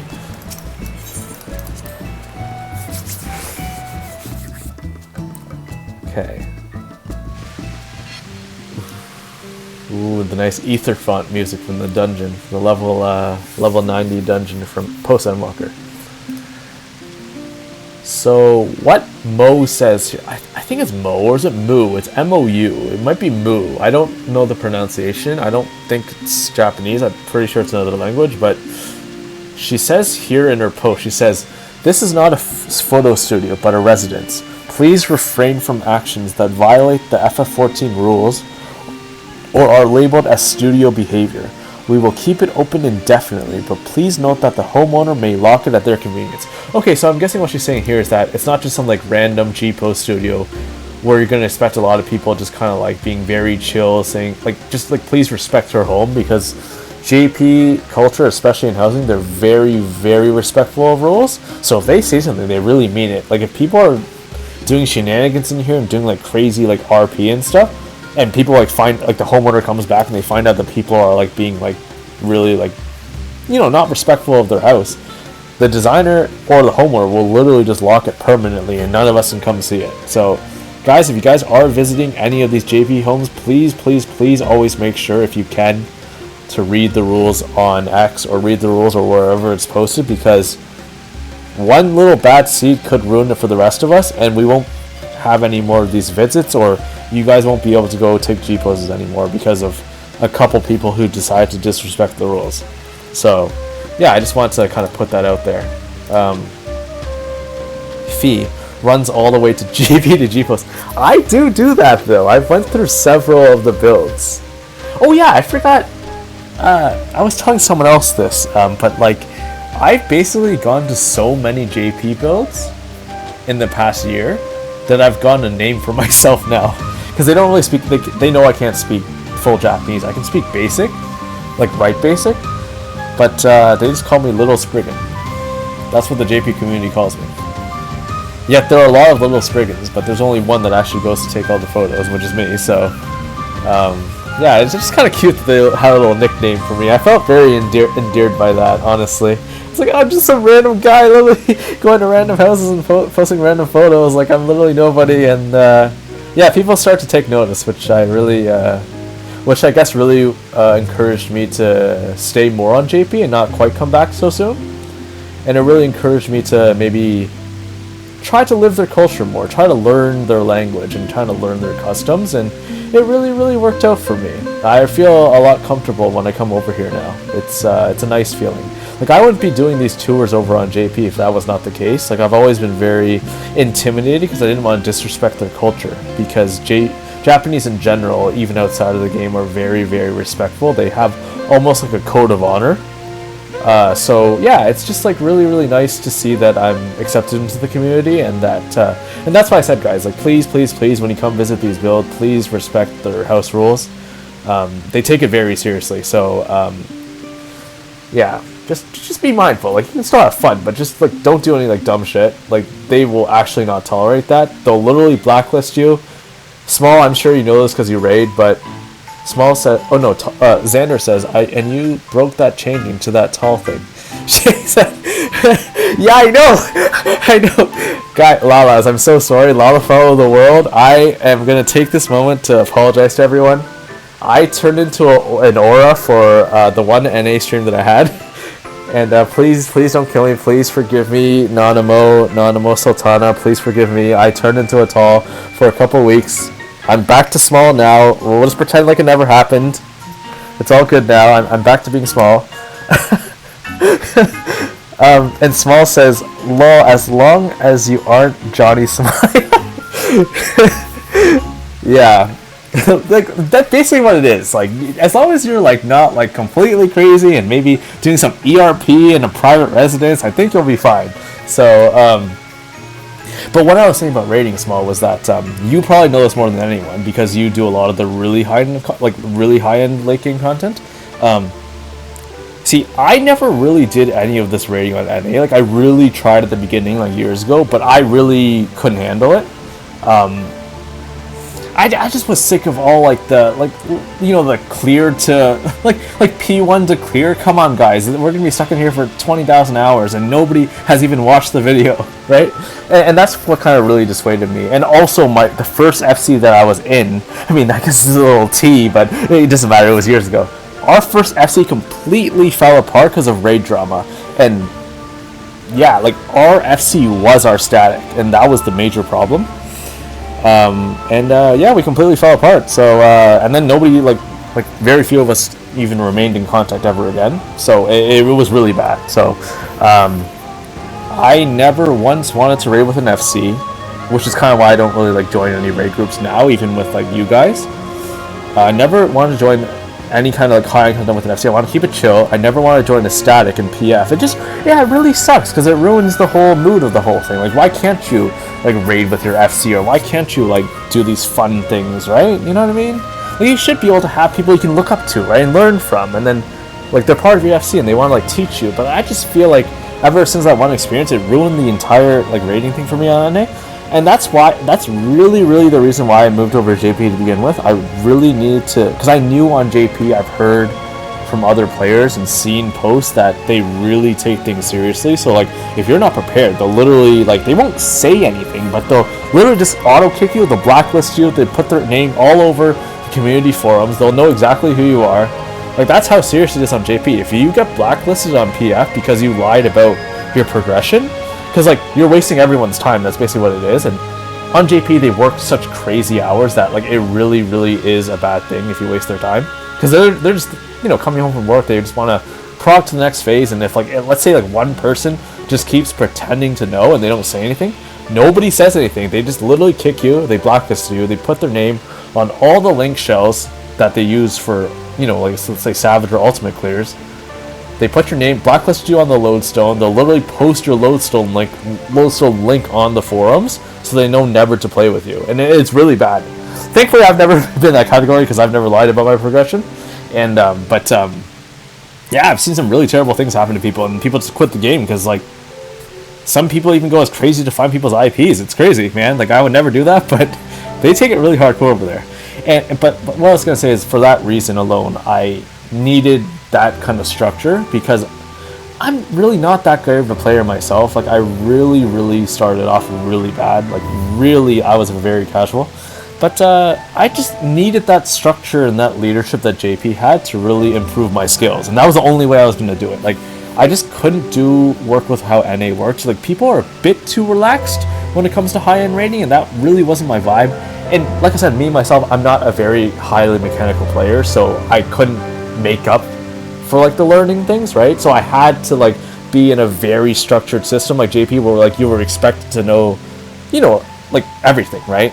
And that's what really helped me become a better player in general. But like I said, I will never raid an NA, and I just don't want to deal with it. Like, based on my past experiences, I'm sure like certain people can handle it, and good for you if you can. Like, you know, I didn't want to have to leave my home, you know, to go learn raiding, but unfortunately I had to. So I'm just saying there are options out there for you guys. If you guys can't stand NA raiding, you want to go to another region and learn something, it might be your best bet just to go. If you really want to get that clear, you really want to learn, you're really committed, JP, honestly, like, they really they hunker down on it. And like, if you want to take it really seriously, I mean, I would suggest to go there. But if you don't want to lose your friends and all that stuff, then, you know, stay. It was very lonely going over there at that time, but I really had to do it for myself to enjoy the game a bit more. So that's kind of a little bit of advice that I wanted to give.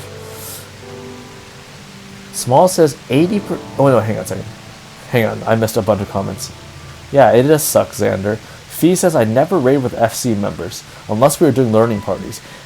Yeah, you probably learned too the hard way. And then Small says 80% of drama stems from personal issues that you inevitably have to face in game, because the more time you spend with people, the more who you are becomes visible.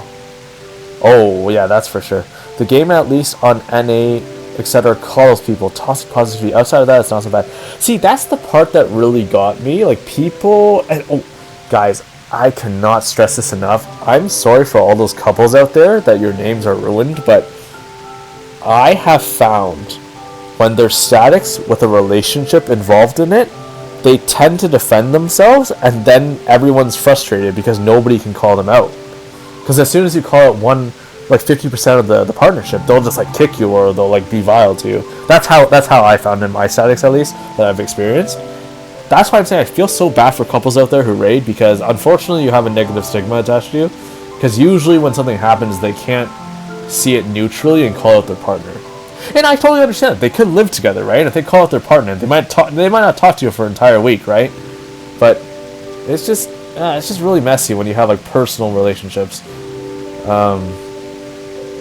Small's also saying, and people love the sound of their own voice in this game too, so there's that. Yeah, oh my god.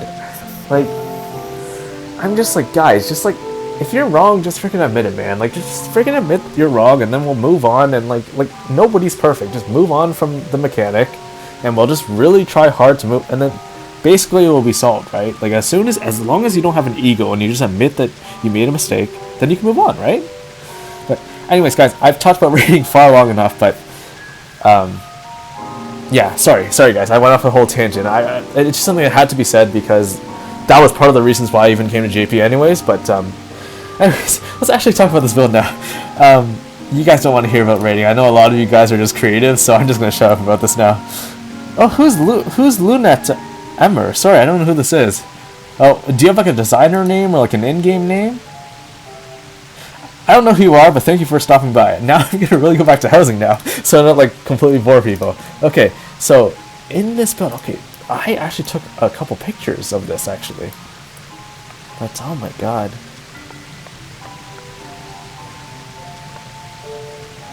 Wow.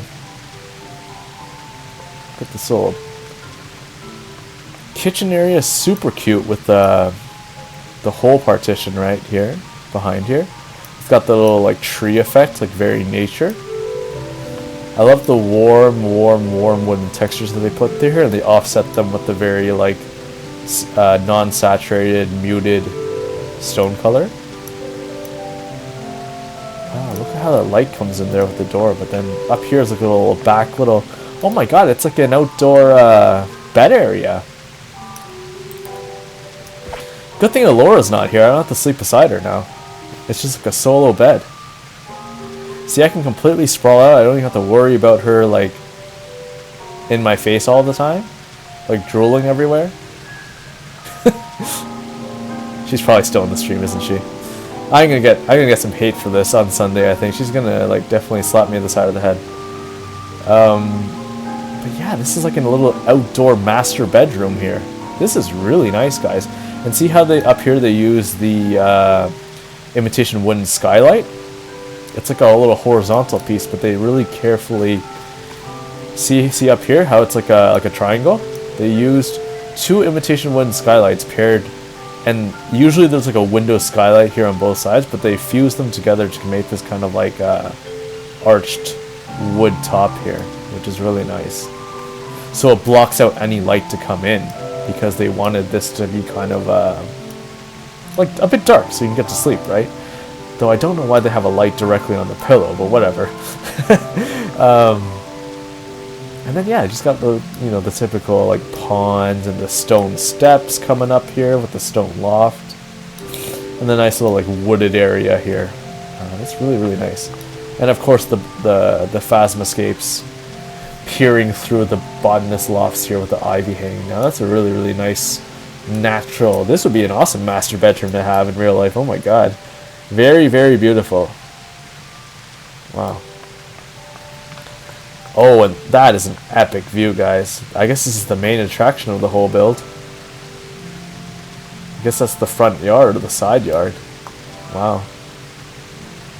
That is an epic shot. Fee says she is my friend. I brought her here. Oh, welcome, Fee's friend. Should I call you Lunette or Emmer? I don't know what... Is that even how you pronounce your name? I'm sorry if it isn't. Or is it like Lunette or something? I don't know. I'm going to call you Lunette because I don't know how else to call you. And then there's another first time chatter too. VXXDXXDXLLY. I'm just going to call you VX, just for short. But I like that name. It's very unique. Either is okay. Okay. I just don't want to like say people's names. Actually, to clarify, just in case anyone's wondering, my name does sound like a Japanese name, but it actually isn't. It's not ISO, it's ISO, like kind of like like a strong ISO, because I actually originally, if you guys knew me from before, my original in-game name was ISO Styles. It wasn't ISO XRV, it was ISO Styles, and the reason why my name was even ISO Styles was because it was my dancer name when I was a real life dancer in real life. I used to dance hip hop for many years, hip hop, jazz, all of that. And my dancer name was ISO Styles, and that name originated from 2 words. It originated from isolation, like a form of movement, in hip hop, and styles, and I combined it together and made ISO Styles. And I know it sounds like super cheesy because I literally thought of it when I was like 10. So and that name just stuck. So, and then I basically just used that for every single gamer idea I've ever had. I use it for WoW. You can check, like, and WoW is like, I mean, No, I don't mean to brag, but like I was literally like one of the top raiders on Hellscream when I used to play WoW. But yeah, I have ISO Styles there. I was ISO and ISO Styles in COD. I played that semi-professionally back when Call of Duty 4 Modern Warfare was out. I also played it for MW2 as well, semi-professionally. I played that with my brother on a team. Yeah, I don't even know how I got to 14, to be honest. I primarily played shooters growing up. I was never into RTS either, kind of like, StarCraft and stuff. I was never too smart for that. I couldn't think that logically. My brain just doesn't think that way. I'm very reactionary, so I think that's why I'm kind of like good at stuff like raiding, because it's like I can react very fast to things. But yeah, I'm sure you guys don't want to hear about my whole gamer background really, but yeah, that's basically where ISO comes from. So like, but I thought that like when I came back with the stream, because my Twitch name was originally IsoStyles to reflect my in-game name IsoStyles, the in-game game handle, right? But the reason why I changed my name in the game, but also my social media handles, is because I really wanted to move on from that name. Really, I had a lot of struggles last year where I was, like Xander said, fancying to a tall, being a disgrace to the Lalas. Not an actual disgrace. It's kind of jokingly funny, but like, yeah, I just didn't know. I really didn't know if I even would continue with the game, to be honest. I really wasn't sure where it was going because, like I said, I had finished most content. Patch cycles weren't really too great. Like, they've never been that, like, amazing, But yeah, I don't know. So, I guess it would be a bit more polished, I guess, dropping the styles, because I kind of want to really move on from that. So, yeah, I wasn't sure. I don't know. I just want to move on, I guess, in some way. And ISO, just like, that's like the name I go by anyways for most things. Like, nobody really calls me like ISO Styles, per se. So, yeah. But yeah, let's just carry on with the build though, because we got a lot of nice greenery in the background here, and tons and tons. Wow, it's like a little like even garden out here. I don't know if you guys saw that one forest build on Mana that happened last year, but someone built an entire forest inside of an apartment build. I forget the designer name, but they basically emulated that and kind of like put it out here like on a windowsill, and it's very, very, very similar to that. That's really cool. Got little white mage jobs from up here as well. I guess they're a white mage mating or something. Maybe the person who got the mission. Oh, thank you, VX. Yeah, I've been doing well, and it is very beautiful here. Yeah, they got the little botanical lofts like coming down and stuff. And let's see. Yeah, we got the forest. Wow, it's just, I'm like speechless from this. And I like how like they built out the rest of it kind of like a workshop area. And even over here too, with kind of like the saw table and stuff like that, like in like the little like workshop parts up here. And yeah, it's like I'm just glad that it's not like, it's kind of modern-ish, but not really. It's got like modern like accents and stuff, but it really just feels like a really truly lived-in house. And it's got like beautiful, beautiful, beautiful escapes here. But yeah, oh my god, I didn't even notice this when I walked in, but look at this though. Usually I would say most designers will put like ultimate raider weapons here, kind of like when they have like a whole wall of displays, like you'll see in a lot of commissions. They'll like try to like flex their weapons, right? And they'll have like all like six now, right? Like all 6 weapons like laid out here. But I'm really glad that they decided against that, and she really just made it color match. Like these aren't even like, I think these are crafter's items, right? Isn't that like the weaver item here? Like dyed gold? I'm pretty sure. And then this one here, it's not gunbreaker, it's something else, right?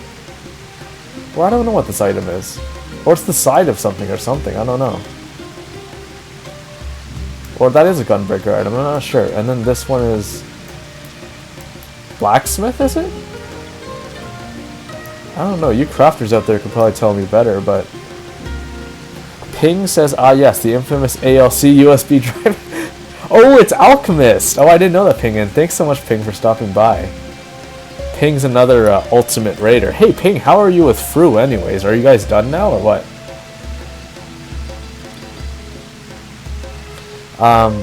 Small says that's Alchemist then. Yeah, Weaver, Carpenter. Oh, Carpenter. Yes, that makes sense. Carpenter. Yeah, because it's kind of like a saw blade, kind of in a way, right? It's not quite. Yeah, oh, I see the saw here now. I didn't see that earlier. Yeah, it is Carpenter. You're right. But yeah, that's super, super neat. Yeah, like I said, most people use ultimate weapons. I'm really glad they went with the theme here and used gold trims.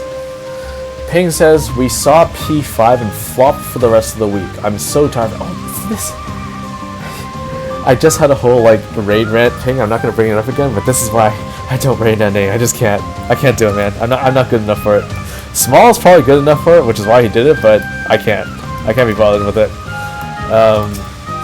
But yeah, let's just like leave a little comment here. Oh, I guess Denmo came to visit this house. Denmo's another, I wouldn't really say he's a housing streamer, but I would say that he is an FF content creator who primarily got his start on YouTube. And he transitioned over to Twitch eventually. But let me see if I can even write a comment though. Oh, I can. Perfect. Let me put an amazing comment here. A very detailed one. This is amazing. I'm pretty sure I left another... Oh, I did write a comment here. Way back when the build first... I think this is the day of when the build dropped. I put a little heart there, the first comment, and then now I'm putting the last comment there. Fee says, ISO, I'll have to leave. Thanks for showing these amazing dance. Oh, thank you so much, Fee, for stopping by, and thank you so much for always like coming out and being like super enthusiastic about it. I really appreciate that like you take the time to engage, like not just with me, but like everyone else in chat as well. Like it's very, very awesome to see. And yeah, I'm gonna have to visit if you make another build. You have to definitely send me the link and I'll go visit it. But yeah, don't worry. Like have a good weekend and everything, and yeah, take care. Hopefully I see you on Sunday for the next one when Laura joins me for the multi-JP tour. So yeah, I'll see you later. But yeah, let's move on to the next one actually then, because I don't think there's much more to talk about here. Yeah, it was just a very, very beautiful build. Let's go to... How many more we got left here? Oh, we have 3 left. Oh. Okay, 3 left. That's still quite a bit. So the next one here... Oh, the next one will be on Meteor. So I'm going to have to put the transition screen up so that I'm going to head over to, log out, return to Gaia, and then server transfer over to Meteor Belias. Let me just, while that's going on, I'm going to paste the link in the description here. This is to another Lalafell designer named Sis Hamtaro. Her hashtag is Hamtaro Housing. And she's actually, I believe she's a more recent designer because I've only really seen her kind of come up kind of like mid last year. When she had a really, really cute like Lalafell G-Post studio. And I'm sure she started housing much before that, but I didn't really see her, I guess, pop off until like last year. But yeah, she's since around summer, she's been putting out a lot of really, really cute studios and very, very visual masterpieces. So if you got any of those G-Posers out there, like Sis Housing is really good for that as well. Let me just... I wish the server transfer... I wish we didn't have to return back to our home DC to transfer over, seriously. It's starting to get super annoying, and it's not just like for the tours, I'm just like for everyone, right? It's like, if you really want to just go to another DC in the same region, you should just be able to transfer over instead of having to go back to Homeworld and then transfer again.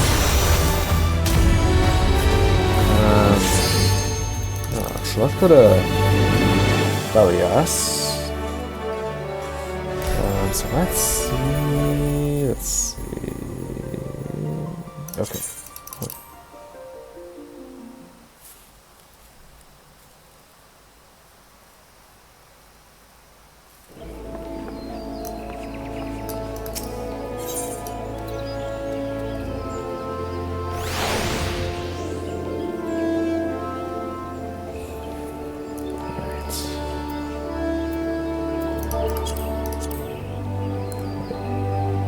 second. I think I got the address wrong here. Oh yeah, it is lavender bed, so it's 545.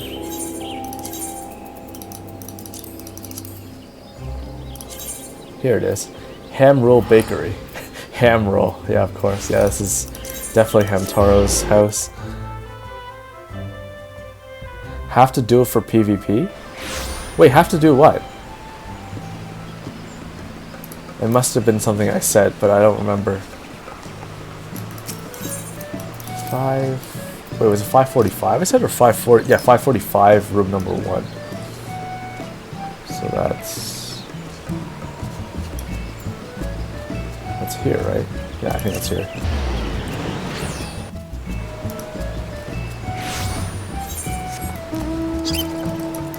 Okay, it's the one. Oh, is that the ultimate house again? Oh, no, that's something else, I think.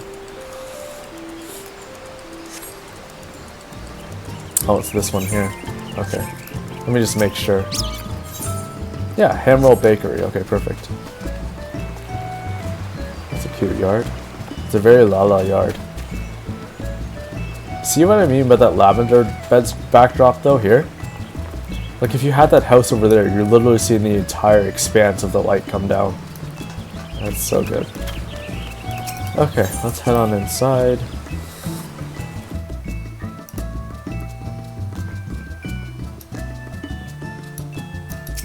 Lala.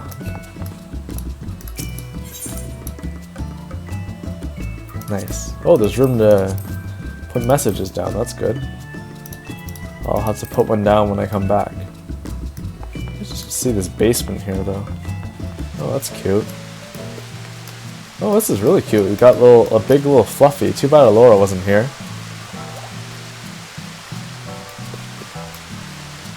I like this. It's like a cute little lofted Lala picnic area.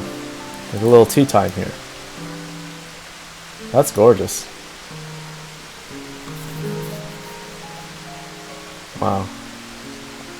I'm not going to spend too much time here, but I love how they use the Crystarium, the throne, the Emperor's throne, and turned it around to kind of simulate like kind of like an iceberg backdrop inside the stone here, beside the waterfall. Yeah, that's really nice. Okay, let's head on into private room number 1, which is where this GPO studio by Hamtaro is. So let's head on inside. Oh wait, you guys didn't even see what I was talking about because I had the transition screen up the whole time. Oh well, it's okay, you guys don't have to see that part of it. That was just the outside of the FC house.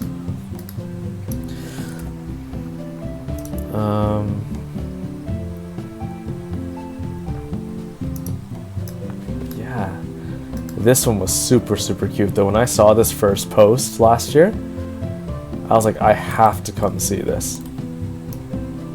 Look at that, guys. That is so cute, so cute.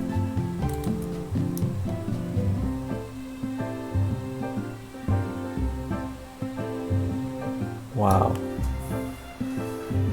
What a cute G-pose area.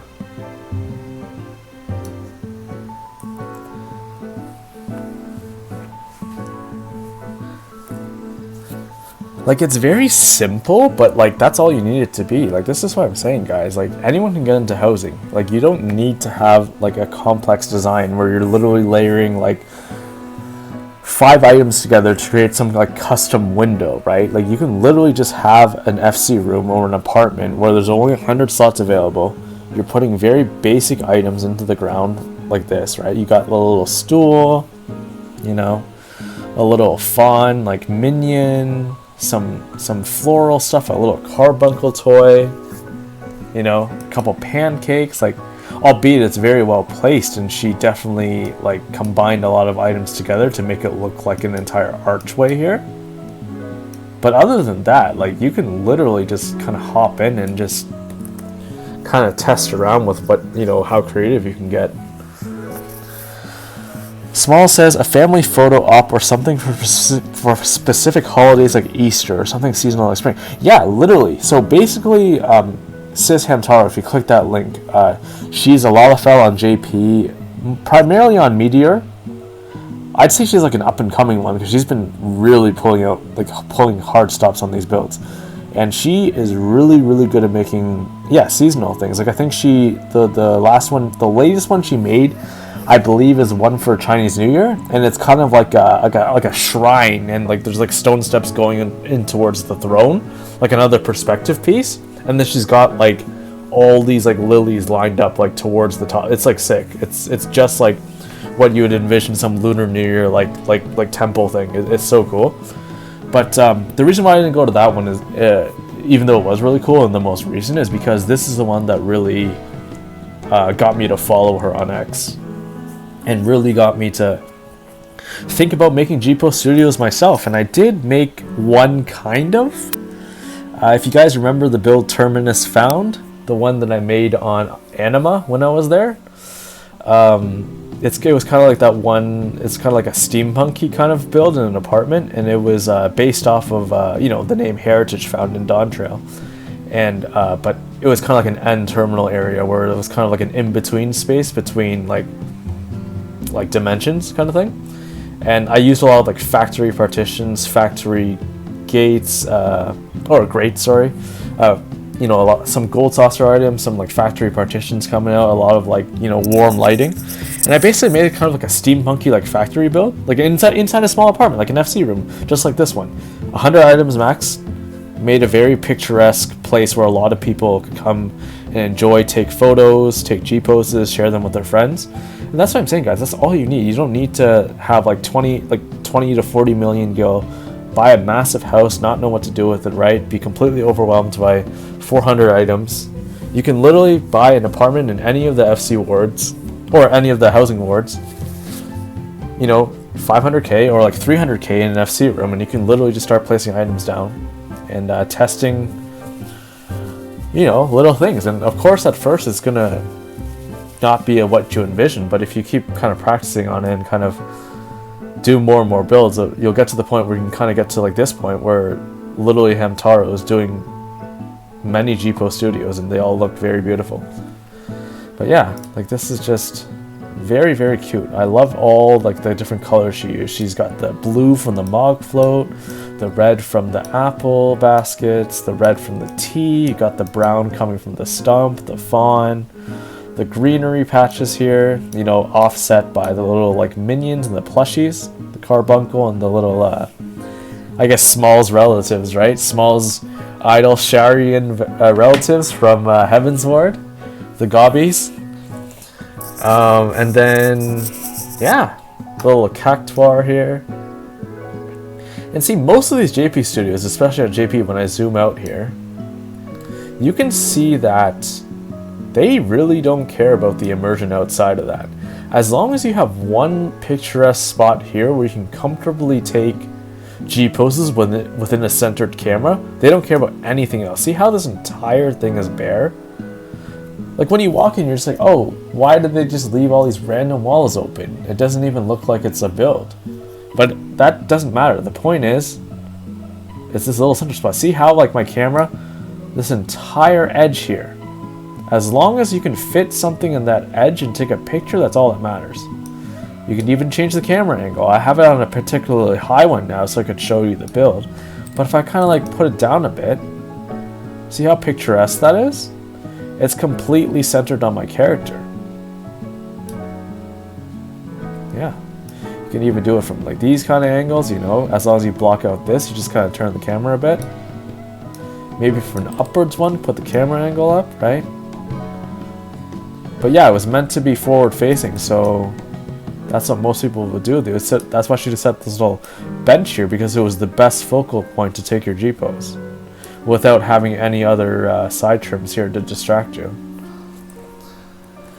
But yeah, it's really, really super cute. And yeah, I have to thank Hamtaro again. She's the one who, I don't know her, but she's basically the one who inspired me to even start considering making GPO spaces and not building in larger houses, because it's almost like a challenge in a way, because you only have 100 slots.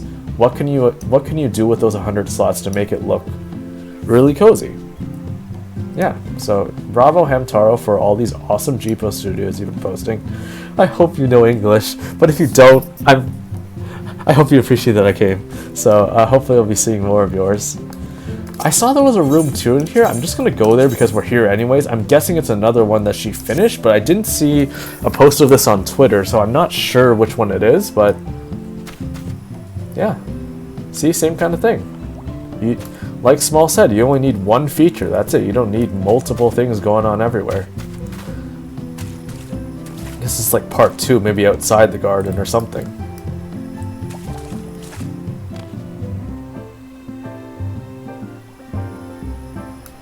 Very nice, very nice. Anyways, I won't spend too much time on this because this isn't what we really came for. But let's move on to the next one. Actually, let me just put a comment down on this first, since there's some room here. Too bad Alora's not here, or else we would have both been putting this comment down. Like I said, guys, we're going to be doing another stream this Sunday. Today was unplanned.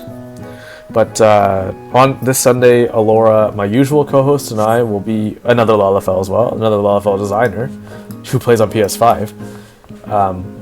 Both of us will be heading over to, JP again. Meteor, actually this DC, and we're going to be exploring a multi-designer house with 50 new rooms. So I'm not sure if it's exactly 50 designers, but there's 50 rooms that we're going to explore in one FC house. And it's going to be a really, really fun time, and hopefully we're going to get some JP designers who come out and kind of do like a guided tour.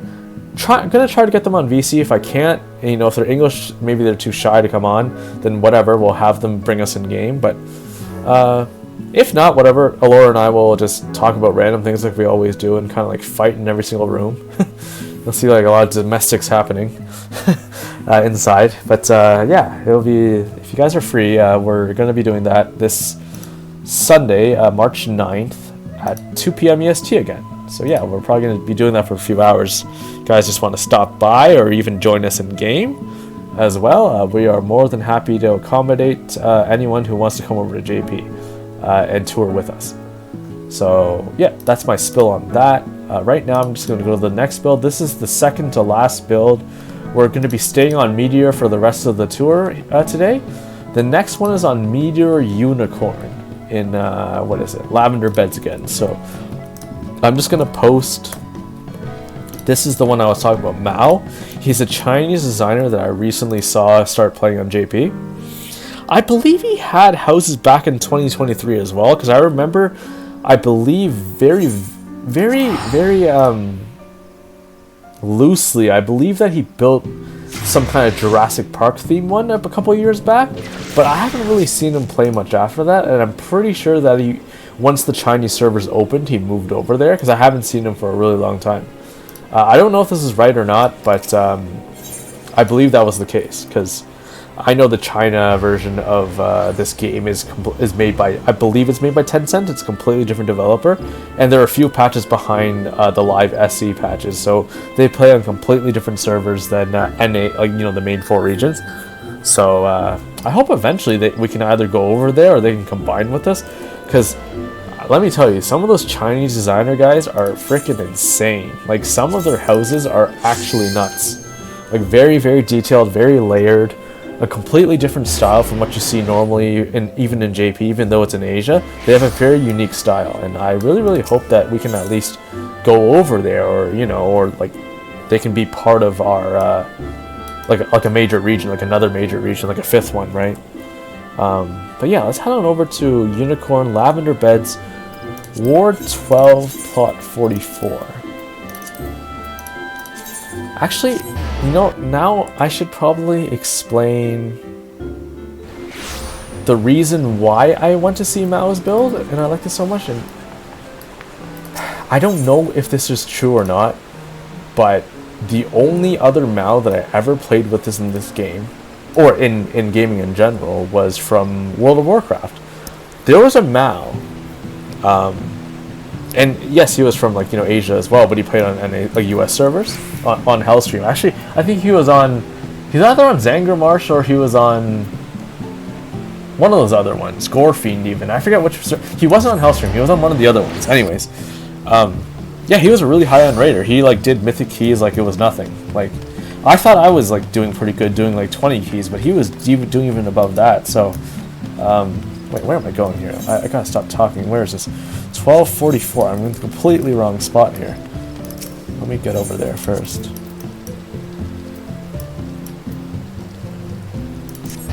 Yeah, so he was over there. Back in the day, I was in a guild, well, very, very briefly before I actually quit.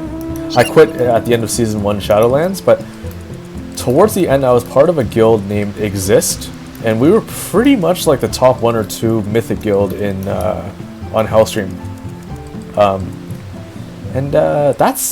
He was on another server though. He was like on Hajal or something like that. I forget how we met him. I think we needed like some raid substitute or something like that, and then like he just happened to be there and someone happened to know him or something like that. And then yeah, we got to talking, and I remember him saying that he played 14, and that's the only other Mal that I know of in any game I've ever played. So I'm really assuming it's him because I know he raids in this game as well. So unless there's some pure coincidence, because you know there's like billions of like people from China, right? Like who knows, right? But yeah, if it's him though, like bravo to him, because he really like is doing well in the housing game right now. It's insane. And I like the steampunky factory darker kind of builds like he's doing here. See how they're all like off-centered, nothing's completely symmetrical, everything's kind of like just off a bit. It creates a more like, I guess, like realistic look, because when you look at a real house, not everything's going to be perfectly symmetrical, perfectly straight. There's not going to be like 2 perfect columns side by side, right? There's got to be some kind of structural imbalance here or there. Maybe not quite like this. This is like a disaster. This is almost like an abandoned home. Not like this, but I mean, you get what I'm saying though. Like when I make builds, they're not perfectly straight. Like they're very cluttered, or not cluttered, like lived in. And there's a lot of different angles going on. I like what he did here. It's almost like a broken computer because he's got the electricity coming out, and it's like an abandoned like lab facility or something, I guess, for the lobby area. But then let's go into the actual room, which is the only room by Mao Adder. That's his hashtag Nyoka ST. Not sure what that means. Like it's probably got some significance to him. But basically, yeah, it has a very near feel to it, and it's got the near music too. Like he really builds very, very near like steampunky things. Before I go up on the screen here, I'm just going to read what he says. He says, this is his description on X. It's supposed to be an evening pharmacy. So basically it's kind of like a red light district, like very like, you know, under the table black market pharmacy is basically what the Japanese translates to. It basically says here, at the end of a narrow valley, we've created an underground Chinese pharmacy. Smoking area here. It's pitch black with no light. Okay, so I guess there's no light coming in, right, is what he's saying. There's seating for 1 in heritage found storage. I don't know what he means by that, but I guess maybe we'll see when we go deeper into the build. He says, please come buy your medicine in this area of extremely bad security in your worst Mirapri. I'm not sure, that's probably some Japanese name that I probably don't know because I'm not a local or like a native. But I'm guessing, like I said from the description, it's an evening pharmacy. It's probably a black market place where people sell drugs, right? So let's just see where... Oh, hey Faye. Hey Faye, Brutality. Hey, also Small and Xander, if you both are still here. Brutality is Fatality in our Lala FC. It's her ult there. Pharmacy at World's End, lol. Yeah, basically. At World's End, or I guess just underneath the you know, Toronto or New York, right? Just like a black market pharmacy. Thanks for stopping by, Faye. I know this one was kind of a bit earlier because I had the day off today, so I was able to stream a bit earlier. I was kind of hoping to maybe catch some of the EU folks, or maybe some hardcore JP housing designers who aren't going to bed yet. But yeah, right now for them it's got to be like 7 a.m. or like 6 a.m. So they're definitely sound asleep by now, unless they're really like hard lurking. But yeah, it's just seeing his build though. Oh my god! As soon as I popped in, woof. Look at that, guys. Mind you, this isn't a mansion. This isn't a medium. This isn't a small plot. This is an This is an FC room. Think of how well he knew how to use distance perspective to make it appear as if you're in a very, very, crunched in alleyway, but also have like a very high ceiling as well. But that's basically like the night sky, right? And you're just surrounded by like industrial crap, right? Like you got the near factory chandelier here. It's kind of like rusted over. You've got like the partitions poking out. It literally looks like you're some death alley, right? Where there's like literally no escape. I love that he kind of used, because I believe this is probably on light 0 or light 1. I believe it's light 0 though, because it doesn't look like there's any light coming from anywhere. But I love how he used the vendor items. He used the little, what are those called? The Shirogane red lights. I forget what they're called. But he used that little lighting here and there just to at least create some false lighting, so that your eyes would immediately shoot up and you'd be like, oh my god, this is a lot more vast than I thought it would be. I thought it would just be some random cramped alley. But look at here, it makes you really feel like you're in an alley in real life. Like a really dark, shady alley, right? And I love how he has absolutely no lighting around here at all. See how the entrance, it's completely black. It's just like a gate here. There's literally a fence here. You can barely see because my computer's kind of dark, but there's like a fence here blocking you from leaving. And see all these like little, the wine bottles, the alcohol. It's literally like you're in some like shady alleyway where like people sell drugs. And you got like the ivy moss like coming over. It's like a death trap, right? It's somewhere where you shouldn't. It's somewhere where a Lala shouldn't be alone. But I guess I should rephrase that, because Lalas are pretty tough. I'm just gonna make a PSA now. Lalas are probably one of the toughest players I've ever met in the game. And do not misjudge them on their height. A lot of them are just like crazy ass players. So it's like. And I mean that in a good and bad way. Like, they can be really crazy. So I highly suggest to treat them nicely, just for your own sake. And they're really cute too. Why wouldn't you love Lalas? Like, I just don't know why you wouldn't. Like, they're super cute things, and just hilarious with the emotes. So, oh, Fatality says, you said 2 p.m. and I literally thought 2 p.m. my time. Good thing I turned on Twitch. Lala's rules these alleyways. Yeah, you're right. Honestly, you never know if a Lala's just gonna pop open, like he just could pop out of one of these factory partitions and pull a fast one over you. And then, worse if a Laura was here or like a female Lala, you hear that Lala cackle, you don't know where it's coming from. You don't know what's gonna happen to you. So that's why I always just put this disclaimer out. Please, please, please. If you're not a Lala player, please, please, please respect Lalas. You don't know what's gonna happen to you. Lalas basically control all the market boards in all the regions. Like, guys, they craft more than anyone else I've ever seen. So, and a lot of them tend to be ultimate raiders too. So I really, really highly suggest, please, please, please respect Lalas. you don't want to get in shit with a Lala. Like, it's literally like the end of the world at that point. I'm pretty sure they call us to the final days in Shadowbringers and Endwalker. So I really highly suggest just be nice to them, and then everyone will be fine, and then they'll all be good, right? So. Duckling on Dex. Who is Lala bashing? Oh, thank you so much, first time chatter. Yeah, you'd be surprised, Duckling. I don't really see on JP, because people JP community really loves Lala. They really respect. Yoshi P is a Lala, right? No one's hating on him for being a Lala, right? He's a Lala black mage. It's like the quintessential Lala role, right? Like a black mage Lala, like a small little thing with like loads and loads of power. So, and that's what I'm saying. Like, I just really feel like the message on at least the Western regions, it's kind of brutal. Like, if it wasn't, I really think this, if it wasn't for me working at like a nightclub venue, and like a pretty big one, right? Like back in the day, I think there wouldn't really be much Lala representation in clubs. Like, if you were Lala, based on race alone, you'd be rejected from a lot of nightclubs in the venue scene, and I really didn't like that. And I really don't care what anyone thinks. Like, I'm gonna go to a nightclub, have a good time, and it shouldn't matter what race you are. If you're not discriminated in real life at a bar, like, I know there is discrimination, that's why I'm saying this, like, in real life, but I'm saying, like, in this game, come on, guys, like, don't gatekeep on who can go in and out of, like, a virtual house, man. Like, it just makes you look stupid, seriously. Like, it's just like, why, guys? the same could be said, like, if you were in an ultimate PF or like a savage PF, right? Like, can you imagine if there was like 7 Lalas and there was that one tall that wanted to get in, and they're like, oh no, we're just gonna reject you because you're a tall. It's literally the same thing. It's like, why would you do that? Just like, let the person in, let them have fun. If they're good, they're good. If they're not, they're not, right? Please, guys, don't base it on appearance. Like, we're all like humans behind the screen. We all have feelings. Please, please, please, just respect the Lalas. Seriously. It's not that hard. Just respect them, okay?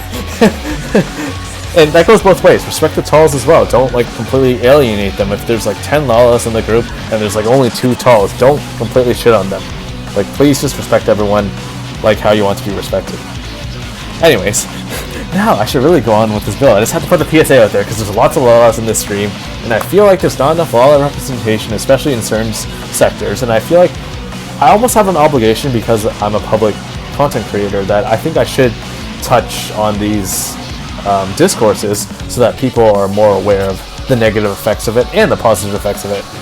Yeah, just be friends with the Lalas.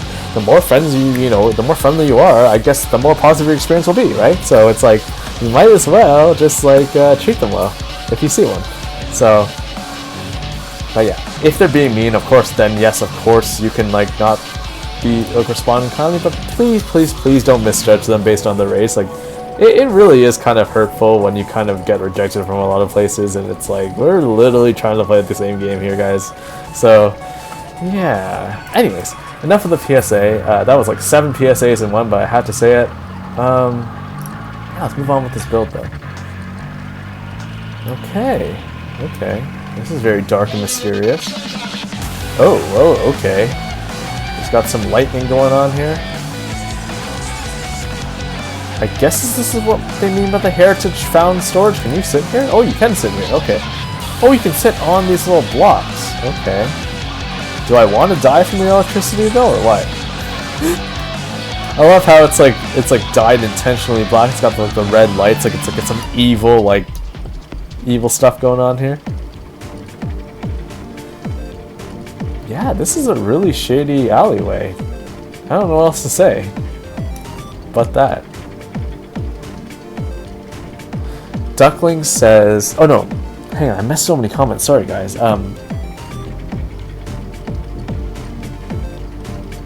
Brutality saying I was in an FC where I got bullied all the time. See, this doesn't make sense. It's like, what the heck? Like, why? Like, seriously, guys, we're literally like... Can you imagine, guys, if... I'm not going to use the term here because it's very, very offensive nowadays, but can you imagine if you bullied someone who was short because they had a disorder, right? Like a physical impairment that they were born that way? And you freaking literally called them out and said they were like a dwarf or something, you know what I mean? Or like very like you know, it's bad, guys. It's really bad. And that's literally the same thing with like the online. Like, we are pretty much a representation of our characters, but like through a visual, you know, catalyst, right? So it's like, I really think you guys should think twice before you start making assumptions about people, because they're probably like, you know, nice, normal people. So I just say always give people the benefit of the doubt. If it ends up turning bad, then so be it, but you really just gotta give people the benefit of the doubt before prejudging them. It's just best to do in any scenario, online or offline, right? You don't want to just misjudge someone and be completely wrong and then feel like a shitbag after that. So yeah, you want to like burn any bridges either. You never know, they could help you in a future time, right? What if you shit on them then based on some really trivial physical appearance? Then what if like you get stuck somewhere and they save you from an elevator or something? You never know, right? Like, you really never know. So it's best just to be like at least kind to people at first, and if that changes, then you act accordingly. But if not, then it's good, right? Anyways, more about this build. Let's see. Okay, so there's a little okay, so this I guess is the counter where I'm guessing some kind of Lolorito or Hancock character sits here, or I guess Tataru, because Tataru is pretty much the resident loan shark for the game. I mean, Hancock is pretty awesome, but I'm gonna have to say Tataru's the real boss around here. That's why Tataru can't fight with the Scions, because she's too busy like getting money for them. You know, you got to make sure that the Scions are fed. They've got room and board ready for them when they return. You know, get all the money for the potions they need, the housing they need, all the repairs to their weapons. She has to have crafters completely maxed out. And the only way Tataru can do that is if she doesn't engage in combat and she helps them out in a different way, which is a really, really big task. Seriously. Yeah, brutality. Hand sew the clothes. Remember at the end of Shadowbringers, right? When Graha came back and joined their team. She literally remade costumes for all of them and remade his costume when he came back from the Crystal Tower. Do you think that stuff just magically appears? No, Tataru literally, you know, hunkered down, went about her business, albeit, you know, some of it might be very black market, but the point is, she had to really get into her business mindset and then just completely flourish. That's the only way that they could have all this wealth and all these resources. Sure, you get the notoriety from being a scion and saving the world, but some heroes are poor, right? They don't even get recognized at all. They, like, you know, like veterans, for example, right? Like, a lot of them go unnoticed when they come back, and then they just kind of have to be forced to assimilate without really much help. It's the same kind of thing, right? And that's why I think every hero needs a Tataru. Yeah. Tataru is awesome. We sat and fell asleep next to her while she hand-sewed our outfit. Yeah, exactly. She's just there for everyone. And yeah, albeit her ways might be kind of like not great, like morally, but I mean, who else is going to make the money, right? The Warrior of Light's out there. So, someone's got to make that money, so. I love how I talked this much about one little, like, evil pharmacy build here, but this is really funny, guys, honestly, for RP purposes. You're literally in a shady, like, alleyway. Like, someone even had that idea to make a shady alleyway inside an FC house and have, like, a black market, like, pharmacy. This is the funniest thing ever, guys. The creativity of people in housing is absolutely insane. To even think of this concept and then follow through with it to make it look good is another story. But yeah, Mao absolutely killed it here.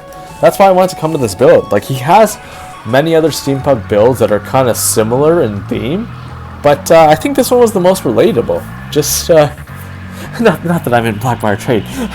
Guys, I see Twitch, don't flag me, it's not that, it's just that, like, it was relatable in the sense that, like, the other builds he has are more like high concept builds, so they're more kind of like atmospheric in a way. They don't really have like a physical piece that you can analyze, like a pharmacy. Like the newest build he has is like some like thing on Pandemonium where it's kind of like an upside down house with like upside down books and stuff. It's kind of like a witchcraft kind of place, but it's not really like a set scene.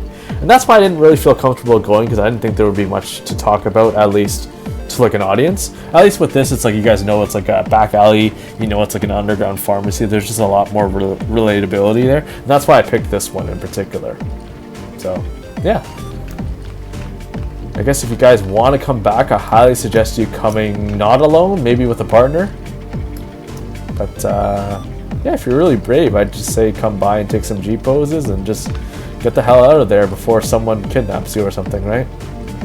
Thankfully, no one's here now, but you never know who's hiding behind the walls. So,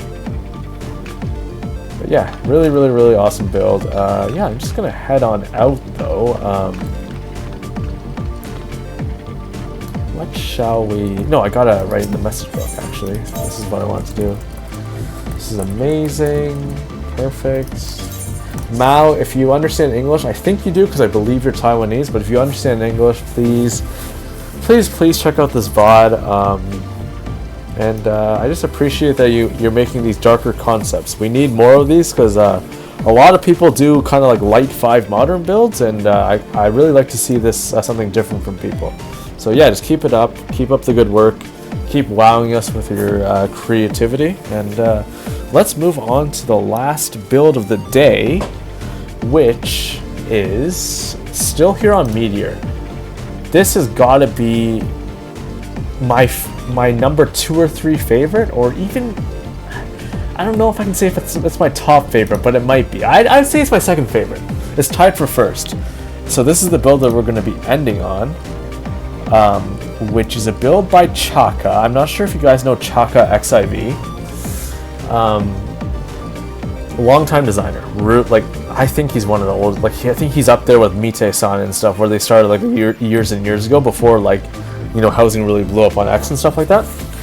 But I believe, I'm not 100% sure, I believe he's one of the originators or the creators who run the FF14. If you guys see a lot of you designers out there, you'll see the FF14 TS Housing tag.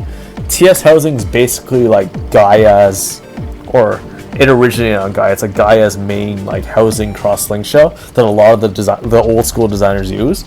But it's kind of like expanded out to like other like DCs now by now, just because there's just like so many people.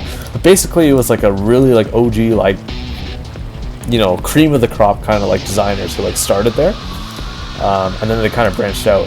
So, anyways, I believe he's one of the founding members for that cross-link shell. It's either him or someone who has a similar name to him, something like that. But I know he's been around for quite a while. But guys, this build, oh my god, he must have spent like at least 100 million on the build. Like, I'm not joking. Like, this build is insane. Like, let's just pour it over there now. I'm just gonna stop talking now. I'm gonna link. Actually, I'm not gonna link it out. I kind of want to surprise you guys. I'll link it afterwards because you really have to see how grand this actually is. It's called the Golden Land. I'm not sure if any of you guys have seen it, but it's over on Yojimbo and Lavender Bed. So we're just gonna head on over there.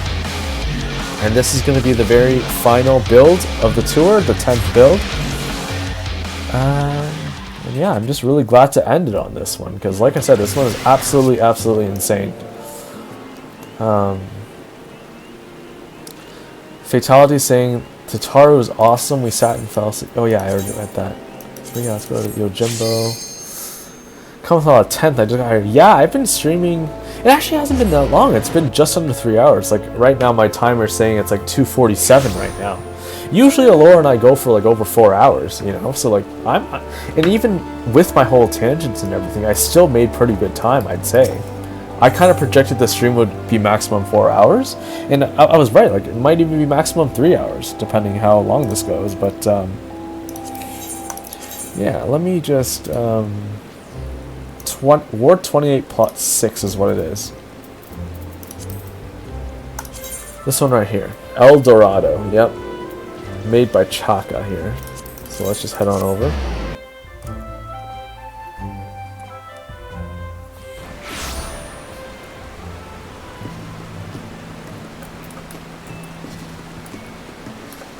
Okay.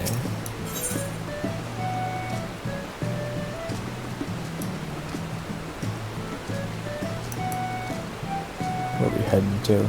8, right? How am I not seeing? Oh, it's here. It's in the little quadrant with like all the houses there. Oh no, wait, we're going to 6, aren't we? Yeah, it's 28-6. What am I doing? Yeah, I thought it was. This didn't look right. Yeah, I'll just head up there. It's fine. It's close. Yeah, it's the one up here. Let me just make sure. Yep, El Dorado. Okay, perfect. Okay. Let's go on in.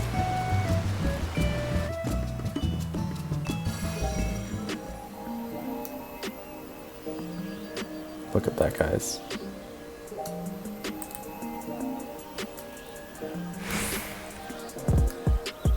This is an epic lounge. Boom, dawn shell right away with the whole neon lights going. And you got like all the lights going in here too. I think these are those Choco lanterns, like the yellow ones. But yeah, this is pretty insane. Got a little bar area here. And look at that, look at that, look at that like wall frame there. All neon lights here. All of these are neon lights. Look at that. Think of how much money this is alone.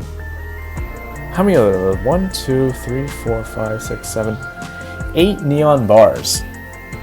And I'm pretty sure on JP right now they're like 4 million, or like the 4 to 8 million each, right? So let's just say it's the minimum.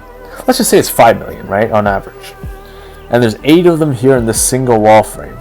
That's what? What's 8 times 5? 40? Man, my math is so bad. Yeah, 40 million, right? 40 million on this window frame alone, basically.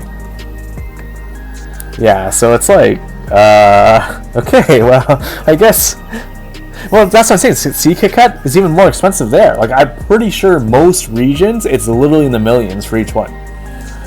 So, like, the fact that I haven't got a single one kind of, like, sucks. But, like I said, I don't really build anymore, so whatever. But, yeah, if you win one and you don't do housing, I highly suggest you sell it as soon as possible. You're going to make bank on one alone. And people are going to be willing to pay for that because nobody can find it in their retainers. And you'll have housing designers who are doing commissions who will need to buy them. So, yeah, I highly suggest just selling it off if you got one. Seriously. If you're not going to have any creative design, just sell it immediately before they start plummeting down in price.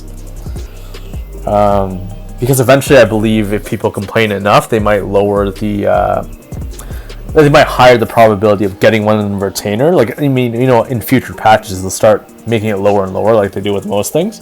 So I really highly suggest if you get one, luckily enough in a retainer, just sell it immediately, guys. You're going to make bank. But yeah, this little random side frame alone is literally 40 million at least.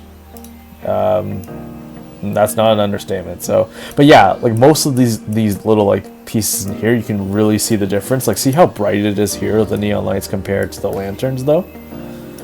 You can even see the separation here. That's the lanterns are rounded, and that's like the separation you see between them. So you can see it better if you look here.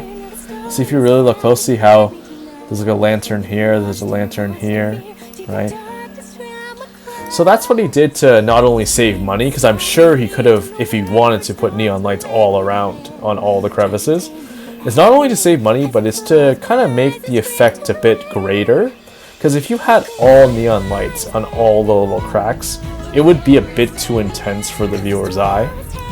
And you wouldn't really, your eyes wouldn't really be drawn to these little pieces here, because you'd just be staring at like crazy lights going everywhere, and that's not really comfortable for anyone to see. So that's like part of the reason why I'm assuming they offset it. Same with over here too, they just wanted to make like an accent wall, right? And that's pretty much the main attraction, right? They still want to mute this down a bit. And then yeah, you just got pretty typical bar, but I like how he used the stone backdrop instead of just like a regular black partition or a stage panel. It definitely makes it a lot pop a lot more, so it's not just kind of like muted into the background or like blending in. Yeah, but it's very, very like chic, very modern. I mean, I guess not your typical like modern builds that you see that most people do, but I would say it's modern in the sense that if you're talking about like IRL architecture, a lot of homes nowadays, I'd say in the past like 8-9 years or so, they really transitioned to this look where they've had more aluminum textures and very flat, like no wood grain, just black or white, very monochrome colors.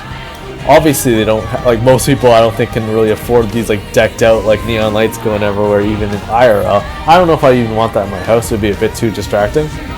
But yeah, this is a super bougie bar and it's super extra. But I love it. I'm here for it. Like this is what housing's about. You gotta explore. But yeah, I really love how this isn't just like a normal separation here. Like, see how this is where the bartender stands, and this is kind of where the people sit. Like, they could have made like a little like maybe floated like a gate through here, or like a jail partition from PvP. They could have had a little fence area here, right? But I really liked that they made it like more futuristic. And these are like the panels from the alpha terminals and the beta terminals, the elegant ones, right? And they just kind of lined it up here. It's almost like a holographic, not quite transparent, almost like a translucent effect, so you can still see what the bartender's doing on the other side, but there's still some degree of separation there. And it still kind of matches the whole theme with like the lights and the crevices and the neon.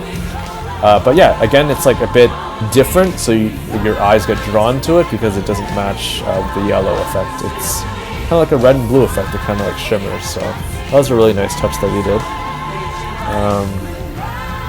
Let's see here. Look at this door, guys. That is one door. You're not going to miss the entrance or the exit there. That is such a cool effect. Like just having like, not even having to worry about making a door frame. These are all like steel lockers, I think. Yeah, like all of these the trim here is all steel lockers. Multiple of them floated in different patterns. Like kind of like offset. That's why you see all these like black pieces. They're all steel lockers floated in different ways. And then you've got, yeah, the chocolate lanterns all throughout, and just the super ornate handles here. I don't know what item this is. I don't remember which one this is. It's the back or side of something, though, that's been pushed through somehow. Maybe like a chair or a table or something. I think more like a chair. But yeah, there's probably two of them most likely, and they've just been pushed into the wall and used as handles. But that just really makes the door pop even more than it already is. And I like that he put it in the central part of the door. Not many of you guys know this unless you've been on my previous streams, but I used to design a lot of interior residential things in my previous career. And I used to work a lot with windows and doors, like real life windows and doors, right? And this is pretty rare to do, to make like this French door like this. Most of the time they have the handles off to like one side for like aesthetic but also functional purposes. But to actually go with this is almost like an old school kind of thing that they did here. Where you have like windows opening like a butterfly, like inwards. But yeah, it usually costs a bit more because I know that most people don't. They usually have both handles pushed to one side now. So I think that was like a really neat effect to make it not quite modern, more futuristic, but also kind of representing the old kind of traditional styles in a futuristic build, which I thought was a super nice touch. Now I'm not sure if he actually meant to do that or he just did that just to make it look nice, but the fact of the matter is it looks really nice regardless, whatever his reasoning was. But that's kind of like a little interior design lore, I guess you could say. Yeah, and this too, even the simple, like this super simple basic rug here, I mean, you don't need anything poppy, you don't need anything crazy looking because everywhere in this build is already such a standout that you really wanted to make the most simplest of rugs. You know, also make it a bit ornate as well, having the little like patterning going on the sides and also at the center as well, but to make it as muted as possible. Is that the Oasis rug? I don't even know. I never use rug, guys, so I really couldn't tell you, but I believe it's probably one of the vendor rugs. But yeah, just a nice and simple, just to create more of like a homey atmosphere, and you know, to signal that that is the doorway. Oh, this is where the message book is. That's interesting. So the player would click through here. It's actually behind here. It's right here in the wall. But that's where the message book is. And I love how they have it like on a little stand here so that you're drawn to click here, even though it's not physically here. Yeah, I kind of wish they had more, I don't know about you guys, but I really wish they had more message book versions. They only have pretty much two of them, right? Like only one of them for indoor use, which is the tabletop message stand or whatever, a message book stand, right? Like the little novel, like the normal one you see. And then for outdoors, you can either use that one or you can use the Dodo message book, which is kind of like a little funny looking because it doesn't really match a lot of houses if you don't really have that kind of like garden-y country look. To have like a little dodo there is kind of off-putting in a way. So I'm really surprised that they don't have multiple versions of message books by now, considering housing has become such a central part of the game. Like, how have they not released at least like another one, at least one other option in years? Maybe that's just me though, but I kind of wish there was a bit more diversity in the books. But yeah, let's see if we can actually write something. Oh, I can write something, okay. This is amazing. Perfect. I wonder if, I'm pretty sure I came here before when my main was over here. Let me see.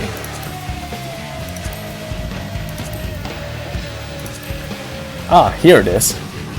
Isostyles on Anima. September 8th, 2024. Yeah.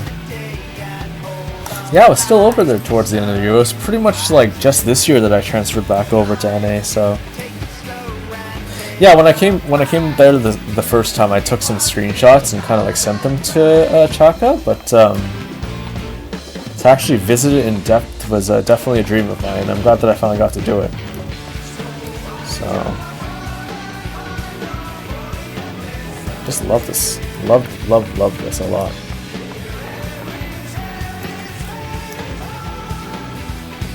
Oh my god, the ceiling! I didn't even notice this. That's a ceiling, guys. Holy crap, I didn't even notice that. What the heck? So that's like the night sky phasma coming down, and then you've got like some ivy spilling down from the sides, and then I think that's like the bottom of the partition here. And like many partitions layered. Just to make that like, is that a hexagon? No, it's an octagon, so the octagonal look here. Oh, that's interesting. Interesting why you went with a kind of like a nature-themed ceiling, like a skylight. It's almost like a custom skylight per se, right? Because it's not really quite a roof. But interesting that he put like a bit of greenery there, like a bit more of like a natural look, considering the rest of the build is very futuristic and modern. I guess it does add with the kind of like green. I call these kind of like the Vegas potted plants, because that's why I think of like they're very spiky, like kind of more like cacti, kind of pointy looking, like Vegas kind of trees. But I'm very, very surprised that he kind of went for this very muted natural look up here, because to me it doesn't really quite fit the overall theme, considering it is very futuristic. But yeah, I don't know. Yeah, Brutality, this is very amazing. Like, I'm still blown away by how much people can do. Seriously. Let's see. No. This is insane. I'm guessing he probably picked the natural kind of color to kind of offset like how pronounced these frames are. Like he probably, like I bet he could have put like a set of neon lights up here, but he chose not to. Maybe for money reasons, but also because, like I said before, he didn't want that to be the focal point. He just wanted that to be at least provide some lighting, so you could see a bit better. But I mean, I like it. It's just, I just thought that it would be a bit more futuristic is all.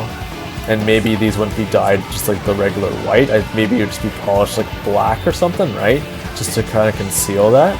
But maybe you want to show it off as well, right? You never know. You want to show off the natural wood grain here. Yeah, or like dye it brown or something, at least to match the rest of the trims here. Yeah, I don't know why he did that, but whatever the case is, it looks really good, so. Now, I'm just wondering, this last thing here, are these... So what are these fish tanks? Are these supposed to be speakers then, I'm guessing? Like hanging speakers in the lounge? I think so, right? Or are these televisions, actually? No, I think they're televisions. Like those, like when you're in like a sports bar or something, when you're kind of like sitting down, right?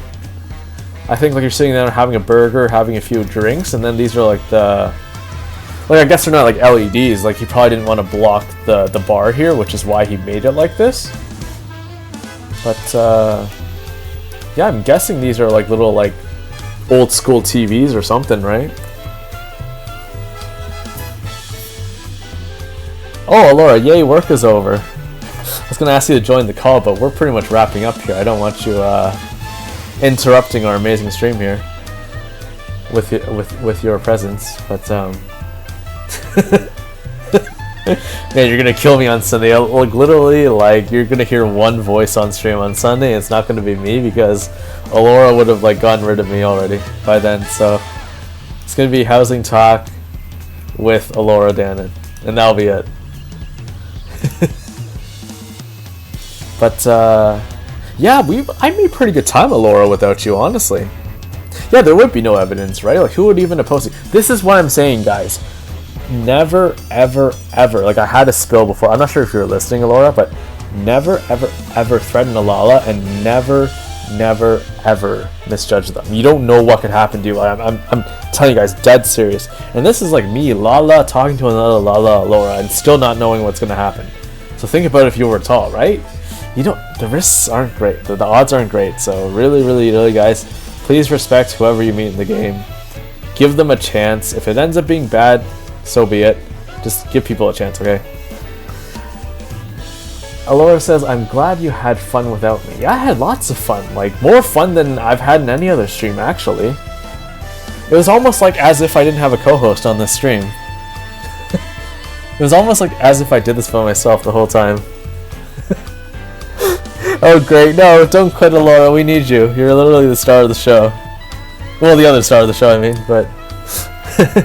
You and Kit Kat, because you guys can actually explain the builds, and I'm just like, oh, whatever. What the hell is this build? I don't even know what this is. I'm just here to look at pretty builds.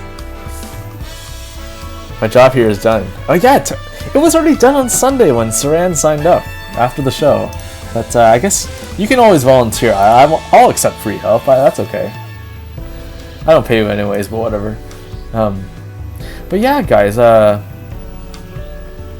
Yeah, if you guys even have some like feedback too, because good luck, Saran.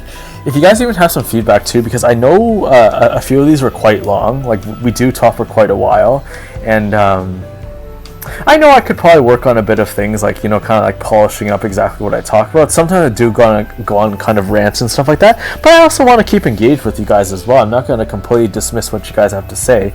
I mean, what I wanted to bring with Housing Talk, like my primary goal, like one of the primary goals, was to make it a very relaxed stream. Like, I didn't want to make it like kind of like a top-down thing where it's like I was kind of talking at you. We really want to just encourage discussions, and if those discussions end up being, not really quite related to housing, it's not really that big of a deal to me. I just really rather just have like a more chill environment where people feel like they can actually voice their opinions.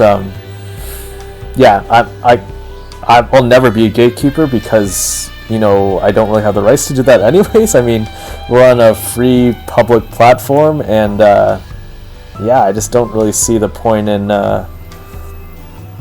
holding anyone hostage. Like, you guys, I guess, already being held hostage by me talking for hours, but I mean, like, in the sense of like sharing ideas, like, that's the most important thing to do, guys. Like, don't limit yourselves. Like, just talk about what you want to talk about, because as soon as you start limiting yourself and not having your own voice, I think that's when the problems start to arise. When you feel like you can't reach out to certain people, or you feel like you can't talk about certain things. That usually ends poorly from my experience. Like, you really start to think poorly about yourself, and I really just encourage guys, if you guys have ideas that you want to go through with, like, if you have some creative things in housing, or like you want to try raiding, you want to try new content in the game, like, I don't see why you shouldn't. Like I've said before, nobody pays your subs, so I mean, like, if you guys want to go to the nightclubs in a venue as a Lala, go ahead. If you guys want to start raiding all of a sudden, even if you didn't raid in all the previous expansions, I would say try it out. Like, don't limit yourself, guys. If you want to start building houses, buy an apartment or an FC room, try to put some items down. I think that's one of the primary core values that I want to instill, at least to viewers, because I think a lot of the times, because, especially me, but a lot of times, because we do like talk so much, like, it's just like, I can understand some people might think that we're kind of like elitist or whatever, but no, that's not the case. It's literally just like, we're talking a lot because, we're just obsessed with housing, and we like to kind of bug each other, so that's basically what it is. But, I mean, think about it. If you guys look at Laura and I, we're literally like super weird, so I mean, I'm pretty sure no one's going to be more weird than us, and we're literally like putting on a public display, so, I mean, pretty much like anything's pretty safe to talk about. I mean, like, there's almost like no way you can be more crazy than us, so yeah, whatever ideas you have or whatever you guys like want to talk about, like, I'm perfectly okay with, honestly. Like I said, it's supposed to be a pretty open stream, very laid back. That's why I call it Housing Talk. there's like kind of like a reason I called it that. Easy to get into, right? Everyone knows what it is. As soon as you say housing talk, you know, oh, it's just like a talk. You're just talking about housing. Like, I didn't really want to make a really like a really fancy name for it or anything. I didn't want to kind of make it closed off in a way. I want to make it very neutral, very down to earth, and that's what I hope it is.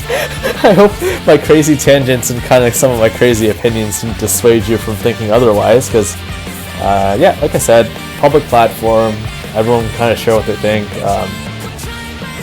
And that's why also, guys, I have to explain to you, that's why you don't see any like profile rules, you know, like stream rules beneath here. I could have put so many panels down here saying like, don't say this, don't say that, you know, but I didn't. I intentionally left it blank because I just don't really see the point. I feel like for the most part, I mean, we do have mods for a reason. I'm not sure why I lowers the mod, but we do have mods for a reason, and I have moderating privileges as well, but it's just like, I've never really run into anyone who went completely crazy, you know, and if they did, of course they would be dealt with, but I mean, I don't really want to hold people hostage, like I said, and I don't want to make people feel like they're unwelcome. So yeah, like I said, guys, I just appreciate so much that you guys even come out to my streams. This literally started with just me before Laura came along, and like, I don't know, I felt like the pressure was really on for me last year when I was doing it, and I don't know, after my hiatus, I kind of reworked things. I kind of came back with a bit of a fresh mind, a new name. I mean, that definitely really helped for identity purposes. But yeah, I really felt like coming back this year, it's been like way stronger than it was last year, and I feel a lot better and more comfortable about sharing my housing experiences and my housing knowledge with you all, because yeah, it just feels a lot better now and it feels right. So, and I think that's kind of what I want to preach going forward, because yeah, let's not limit ourselves, guys. Let's just like try what we want to try. Like seriously, like life is really too short. You just gotta be more open with things, be more open to people, be more open with experiences, and like, you know, I feel like you will enjoy life a bit more that way, even if it might not seem like it now. Like, I think just by being open to ideas in general is gonna at least elevate how you feel about things. So. But yeah, enough about my ISO tangents. Maybe I should make like a... No, I was gonna say maybe I should make like a series on ISO tangents, but I think that would be the bane of my stream. I think people would actually unfollow me if I did that. So, yeah, I'm just really happy that you guys, you know, enjoy me speaking a couple times a week about housing topics, but also just other like real life topics as well. So, yeah. I don't think I really have much more to say. There's not really, I don't think I really see any cozy streamers here, so I'm probably just going to end the set, to be honest. Oh, not the set, oh my god. I keep saying that because I used to work at venues, and there was DJs, right? But I'm probably just going to end the stream here, to be honest, and yeah. I hope you guys enjoyed it, and yeah, like I said, if you have any like feedback or anything like that, like, I don't have a Discord, and you know, I thought about making one, but I really couldn't be bothered because this is pretty chill, and I kind of want to keep it that way, at least for now. I find that like managing a Discord might be a bit too much for me. Like I said before, like outside of this, I work in healthcare, I own a couple businesses. Like, it's going to be absolutely crazy if I have to run a Discord. So I really think that for the sake of me and my own sanity, I'm just gonna keep it this way, and like whenever I stream, and then, but our set schedule that's been working out for us for the most part is that we stream every Sunday. We stream every Sunday at 2 p.m. Eastern. Sometimes it starts a bit later depending how schedules work, or let's say we have a guest designer coming on or a guest person. We have accommodations. It's not like it's 2 p.m. or else. No, it's not like that. It's like, it literally is just like the time that I prefer, just because I kind of want to like do it in the afternoon, and people have to go to work the next day on Monday usually, so I try to make it like a bit earlier in the day. And then you can like drop in any time. You can fold some laundry, hop back out, you know, do some house chores, come back in. Like, we'll still be here for a few hours, so that's kind of why I wanted to make it on the rest day at 2 p.m.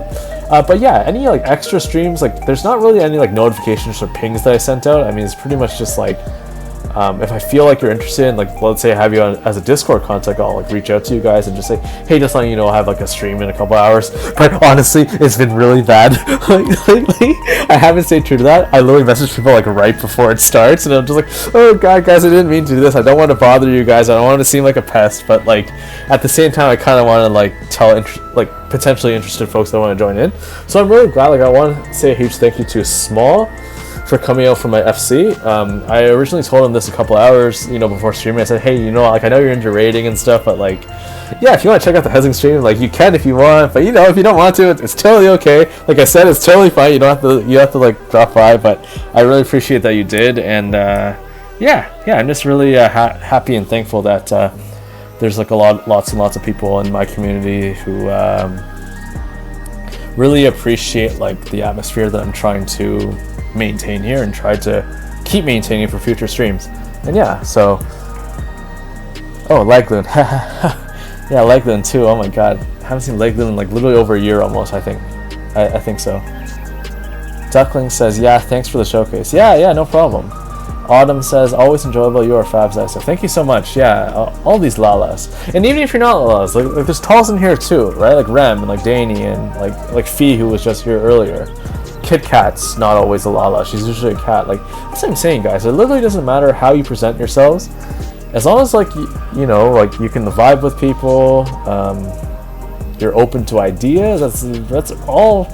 Really, is what I expect here in the chat. Like I don't need like you guys to come up, visit in suits and like have like a list of like 20 reasons why you can't say something. I mean, I'd really like to keep it very casual and leave it open.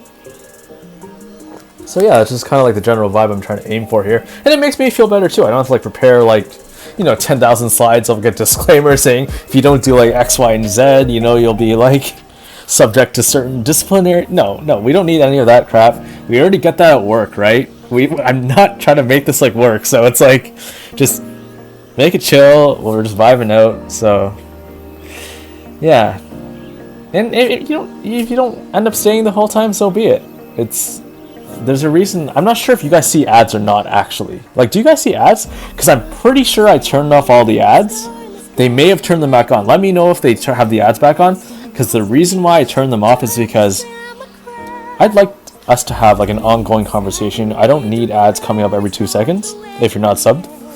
And I just feel like it kind of ruins the whole flow of it. Like, yeah, I'm not trying to keep you guys hostage. Just like if you guys want to come, if you guys don't want to come, whatever.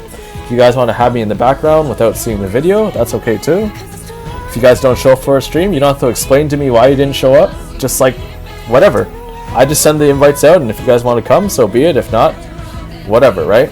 So, yeah, that's pretty much about it for quote-unquote rules. There really aren't any, so... I'm trying to catch up with chat here. Alora says, always keep them guessing. Yeah, see? The more variable you are, the less people will know what to expect if something does happen, right? See? That's good for you guys too. Never, ever, ever reveal too much. But, it just protects you, protects the other person.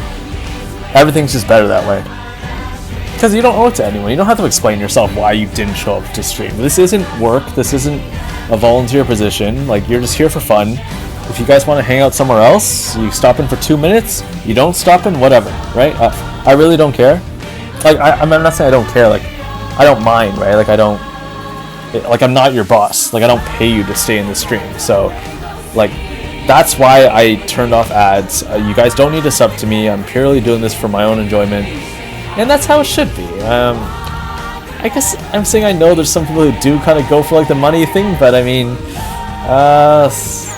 yeah, I just, me personally, I've got a great job, I've got stuff going on, like, I just don't, like, feel the need to put that pressure on people, so, I just don't like that being put on me, so, I wouldn't expect that of anyone else to show up all the time. Rem says, I don't mind it, because once I can make it, I'll be here. Oh, thanks, Rem. Yeah, like, literally, like, you guys haven't been here in every stream. Like, it literally doesn't matter to me. Like, show up when you want to, and if you don't want to, whatever. You need a break day too. I don't know what goes on in your personal lives, right? Can't really gatekeep like when someone shows up. Brutality says, you say I'm streaming today at 2, and that in like now. Wait. Oh, I don't sure if you mean it's because like they've been kind of last minute lately. I'm so sorry, guys, but sometimes I've just gotten this crazy housing like bender, and like I have to stream today or else. So I'm really sorry for bothering you guys last minute, but that really is how I think about it. Like I'm not trying to bother you guys, seriously. Like some people may be offended sometimes if I like text them, but it really just is like if you want to ignore the message, I really don't care. It's just there's certain people where I feel like, oh, maybe you'd like to see this because you're in the housing world, right? Or you know, like I know you from before, like we worked together at a club. Maybe you want to see it, maybe you want to see me again, maybe, right? Like that's basically all it is. Like if you guys don't want to show up, it's totally fine, guys. Like I won't be offended. I already get offended by Alora enough, so I don't. Like nothing else matters after that. So yeah, I already get bullied enough anyway. So yeah. I don't take it personally. It's all good, guys. Chelsea said, oh wait, Laura says, wait, hang on, I missed so many chats here. Sorry, guys. Legland says, I've been doing chores while listening to stream. Yeah, see? You can literally go do the dishes and listen, right? You don't have to watch what I do. Like, you can do whatever you want. Legland says, I only get the pre-roll ad when first opening the stream. Yeah, none during the stream. Oh, I'm so glad you said that. Thank you for that feedback. Because Alora said the same thing too, that she got the pre-roll stream at the very beginning. I think it's like 30 minutes. No, not 30 minutes. Oh my god, not 30 minutes. 30 seconds to like a minute, something like that. And I'm really glad that that's the case, because even the VODs, I don't want to stream, I don't want the freaking like ad playing within the VODs. It's just annoying, guys. You miss out on so much content. Laura says, you def don't pay me. Tell you, haha, fine. It's called addiction. Yeah, it is an addiction. But like that's why I'm doing this show to begin with. It's an addiction. Like why else? Like like I said, guys, we're pretty weird. You don't see any normal people talking about like floating partitions in the middle of the night, right? Like and like talking about it on a stream with like people like I've never actually met IRL. So it's like, yeah. This is what I'm saying. Fatality, both like you're not bothered. See, like this is what I thought as well. Like there's literally like if you want to come and you don't and you got work to do, so be it. Right? I just think like people may appreciate this. I didn't think I was going to join a housing stream today. Maybe I will stop in for a bit. Maybe I'm too tired today. I'll just take the weekend off to relax. It's really whatever, really. So, brutality. Keep messing. No, thank you. Yeah, see that's the thing. Like I know some people can get kind of offended, and just from previous experience, and like. I just have to just reiterate it. Like it's not meant as an offense. It's just I think you're in this community or you're kind of like part of it. So why not just send you like a little thing? Maybe you do want to join. That's all it is. So 2.0. Oh, been watching from the past. Oh, 2. I can't believe I read your full name. I just got so carried away. Congrats on making partner again too. I know I messaged you about it earlier, but. Yeah, you really deserved it. Like you've pretty much been streaming for the past few years now, and putting out banger sets like almost every night, almost it seems, and working your job. It's crazy. Yeah, I don't know how you do it. Like I would definitely not be able to do that. But the fact that you stayed committed after all these years and you finally made partner, I'm really, really happy for you. Honestly, it takes a lot of work. It's not just like, hey, let's throw on a stream. 2.0, if you guys don't know, they are a DJ in the venue scene. They've been a DJ for the past few years. And yeah, they do all their own like effects and stuff like on their stream, all their visual effects, yeah, like just a pure, genuine person who's passionate about playing music, and just playing it for everyone to enjoy. And you can clearly see it in their streams. They're very passionate about it, and that's kind of what I want to do with these Housing Talk streams too. It's just like I just need you guys to like know that it's a very safe space here. It's very. People should be open to discuss housing topics or non-housing topics, and just need a space to lay back. Like, forget about work, forget about school, forget about all those worries, just for a couple hours, and we can talk about pretty, like, nerdy stuff, right? So, it's basically what I'm trying to aim for, just to kind of have a little chat spot, Nothing too crazy. Except maybe Alora and I. When we're in the same room together, it might get into a fist fight, but other than that, it's pretty chill, I think, so... Saipak. Oh, is it Saipak or Seapak? Sorry, I don't want to pronounce your name wrong. First time chatter. Oh, I saw this bill in X, so awesome. Yeah, this is the one I saw last fall, and like I showed you guys earlier, I know you weren't here, but I came here earlier when I was on my JP main, and absolutely stunning. Like absolutely stunning. I don't know what else to say about it. It's just wow.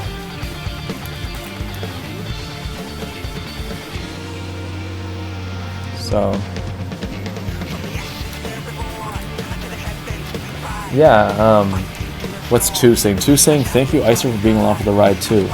It's chill here. Yeah, thank you for saying that too. It really means even more coming from a fellow content creator, especially one who's been doing it as long as you have. I really hope that is the feeling, and it's not like you gotta be here or else. 2 p.m. stat. That would be crazy.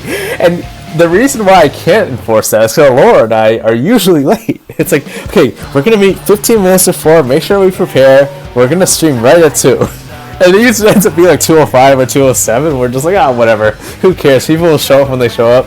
And if we're talking alone to the box, I don't care either. So, Sidetalk says, oop, this is my Twitch account without ads. This is Renoa's. Oh my god, Renoa! Oh, do you pay Turbo then, I guess? Is that what it is for Twitch? I've never paid for it myself, because usually when I follow a streamer, I usually subscribe to them. So I never see ads, like, ever. I don't follow many, though. That's the thing, right? Like, and if I do, then yeah, I will have an add-on just in case. Unless Turbo's cheaper, I don't even know. You gotta let me know that, because maybe I'm wasting my money here, but whatever. It supports the streamer, so I don't really care about that. Renoa's another. I actually, now that Renoa's here, I'm just gonna shout you out about it here, Renoa, because I really want people to know how amazing Sealy/Renoa is. She is a designer who I visited her house on my NA design tours a couple weeks back. She is an Ultimate Raider. She's, I believe, you're a Hexa Legend, right? I hope I wasn't lying about that earlier. I think Renoa's a Hexa Legend, originally from Crystal, and she does a lot of like cute commissions and stuff like that. And she posted a new build of hers, which is a renovation of her. Is it your FC house or your private? I think it's your private house, right, Renoa? Yeah, it's got to be your private house. And she remade FRU Ultimate inside her house. And she has the weapons to prove it, obviously, with the Black Mage and White Mage. Let me just link her actual status here so you guys can maybe possibly check it out yourselves. This is the one by Renoa Sealy, and her name on X's Housing Way. But yeah, she's a housing designer from Crystal, and yeah, like I said, Ultimate Raider and a housing designer. And yeah, your private house. Yeah, oh yes, you're a Hexa Legend too. Congratulations. Yeah, I know a few of those now. But yeah, latest Ultimate, complete banger. So good. I think it was such a good one. I'm not gonna get into it. Some people thought it was like too easy or whatever, but I really enjoyed it. So I don't care what anyone says about that. But yeah, like look at like the second picture even. Like she's got the Black Mage weapon with the Jobstone and the White Mage weapon with the Jobstone. Absolutely perfect. Yeah. So that's it. Just give her like a follow and stuff. Like she makes really cute builds. I wasn't expecting when I first visited because from the status that I posted originally, because the funny thing was, Renoa didn't even post the build yet, so I felt really bad when I went to see it because I feel like I outed her build before she posted it. But I basically did like a pretty like general like analysis breakdown when I went. That was when I was a tall Xander. If you're still here, when I was my aura, that's how he saw that I was a tall. But I visited her build thinking that it was going to be her red and white personal that she built about a couple of years ago. I didn't know you ever updated. I thought, okay, I'll just see this awesome like kind of like Super Smash Brothers themed build. But then when I got there, I was even more surprised. And I was like, what the? She literally has an FRU build in her private. And she has the weapons to back it up. That was the insane part. I was like, oh my god. And then we kind of caught up later, and she's like, yeah, I'm going to aim to get all of them. I'm like, oh man. I think this one you can comfortably do. I really believe that. If it was top, I'd be like, yeah, count me out. I'm not doing top like 17 times or however many jobs there are. I'm really not doing that. Sorry, I got so carried away there. I was literally just hyping up Sealy because I really like enjoyed your build, and it was a really nice surprise.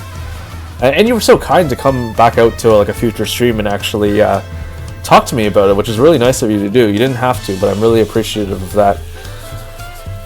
She says, my private house, yeah, and yep, I've done all the, okay, yeah. Whoa, SC, give us more job stones, please. Wait, so what is it about the job stones though, Renoa? Is it like they only gave like the base job stones? Is that what it is? Like they didn't give like Viper or Picto or anything like that? Like did they even have Gunbreaker? Like even the newer like expansion ones or not? Or is it all like the base? Oh, what the? Why do they do this, guys? Like we're literally over 10 years into the game. Like they really need to like count them as real jobs, seriously. Or they should let you start as the new jobs too. Like why is it still the original like 6 or whatever, or like 10, however many classes there are? Like why can't you start as a ninja? Why can't you start, you know, as a Viper? Why can't you start like, I understand the Viper and Picto thing, they want you to play through the expansions and eventually buy it. They can't release it in the free trial, right? But I think maybe for free trial, you start with the original 6, whatever, right? But like maybe if you pay, you should be able to start with any job. I think is what it is, seriously. So I don't know why they decided to do that, but I'm guessing it's for like, you know, the money purposes, I'm assuming, right? They want people to buy more, which makes sense, and they want people to progress the story. But I really think you should be able to start any class, seriously. Especially like, let's say like you've cleared all the way in your main, all the way up till current patch, right? I really think people would be a lot happier, like in general, if you allowed people who have cleared the content all the way to current to have alt characters who can start on anything. Because at that point, you've already seen the story, right? You've seen the story, you've seen all the content up to date. You obviously pay for a subscription all the time. So let people start with the job they want to. Seriously, like some people don't like those main jobs. Like I'm okay with starting as the other ones because I can play multiple jobs, but like I much prefer being able to start on what I want to. So yeah, it's just like, yeah, Legland's saying, wait, hang on, no, there's a lot of comments here. We only had the air. Okay, they added them in Dawn Trail for finisher, so it's odd. Yeah, it is odd, right? Like why would you add the job stones as a furniture item, but then not update it with the current jobs? Like it just doesn't make sense. Legloon says, yeah, I think it's a little frustrating not being able to start as the class you want. And then Renoa says, Viper gets so little at low levels, though, that people will probably quit if they started. Yeah, and you're right. That's the other thing, too. I think they purposely designed them to be, like, whatever level they start with and beyond, right? Like, you know, when Dancer and Gunbreaker came out, they would literally have nothing at the beginning, but they purposely made it that way so that you'd feel like the job was caught up at that point in the story, right? Like, in terms of that level cap. Legloon, I struggle with picking up jobs that start at a higher level because I prefer slowly learning the class over time as I level up. Having a full hotbar of abilities from the get-go is a bit overwhelming. Yeah, it is, and that's why, like, when I first started my original main back in the day on Fairy, when I completely maxed out everything, I literally didn't buy a single skip the entire time. I started every single job from, you know, level 1, and I worked its way, or like level 60 or whatever, you know, for Gunbreaker and stuff. I worked my way up. And that's how you like really learned your job and really got to enjoy the full scale of it, right? But like, you know, nowadays, of course, if I have an alt, I just buy the skip because I'm not going to do the entire expansion 20 times just so I can like see a house or just so I can build somewhere, right? Like I've already seen the whole thing. It's not like I'm missing out on the experience. I've actually already done it. There's no point doing it 20 times, right? But you can if you want to. Like some people do enjoy like the leveling up from 1, which is also nice too. Like it's free to do, right? So Renoa saying 14 is really not an alt-friendly game. It'd be nice if I had to. Yes, it was different like with WoW, right? Because literally in WoW you're locked into like a certain job, and then you have different specs within the job. But you really just can't change to another job. You have to make a new character. That's why, in that sense, I believe WoW is better. Because I know they say like, oh, like you can play all the jobs with one character, and that's fun and all, but I think a lot of people, like myself included, like for lore purposes, some people might like to have, oh, I'll have a row that's like a tank, right? And then I'll have a Lala who's a caster, right? Like they did in FF11, they had that, right, where you had to like literally choose your path. And then maybe I'll have a cat girl for fizz range, right? And I'll have a bun boy for support range, right? And then you just have like different like story arcs with like different characters. Like that would be really cool. Yeah, so like there's like pros and cons, you know, to that whole job system that they have set up.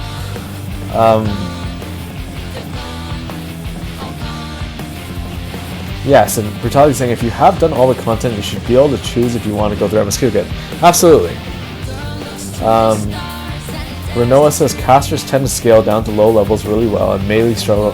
Yeah, melees really struggle at low levels. Like, they literally have no defenses, nothing. Like, they barely have any AoE spells, if even that. Like, it's just like single target. So the dungeon ends up taking forever. Brutality says for machinists you have to get to Ishkar level 50, and then the job starts at like 30. Yeah, that's really true too. The machinist to me is one of like the most simple classes ever, and such a main staple job in all the Final Fantasies that it should be a main job. Like, it should be a starter. Renoa says, I find when a job has a lot to start with, I go to a Palace of the Dead and get the feel of the... Yeah, that's actually a good way to look at it, because like the game devs aren't going to change because a couple of us decide to like say these things, right? Especially on foreign servers, they don't really listen to you unless you're kind of from JP. Unfortunately, that's just how it's been. They really don't pay attention to anything outside of... They've started to a bit more now, especially with the whole, like, you know, the blacklist, you know, like, finding people's ult thing. Like, they start to kind of listen to us.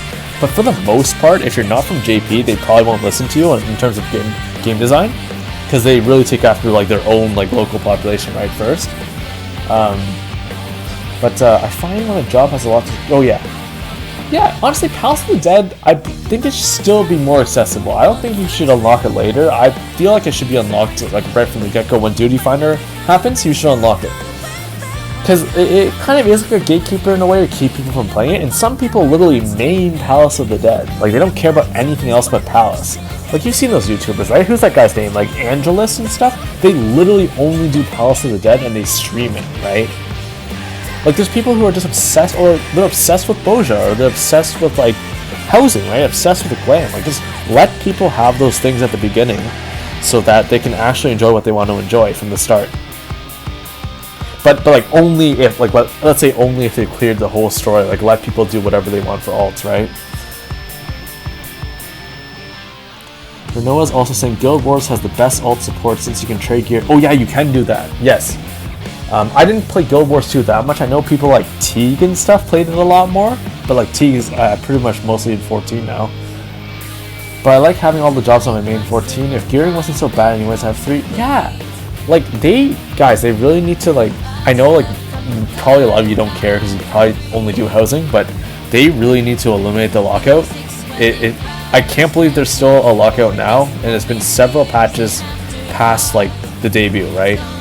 It's like, why is Alliance gear still capped once a week? Like, how are you gonna raid? How are you gonna like gear multiple jobs?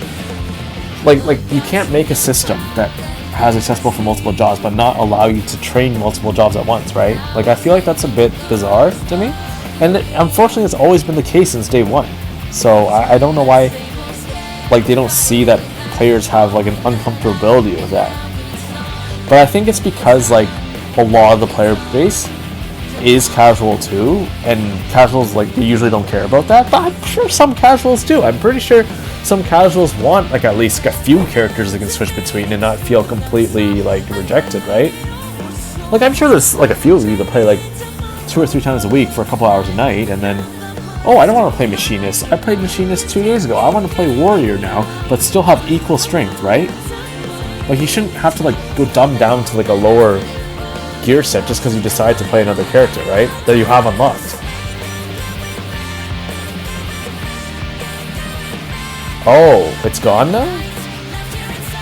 Oh. I never noticed because all of my jobs, like, right now on my current main, I've only unlocked casters, like magic range, and I have them all capped at 635, like they're all maxed out, right? So I never even pay attention to lockouts anymore.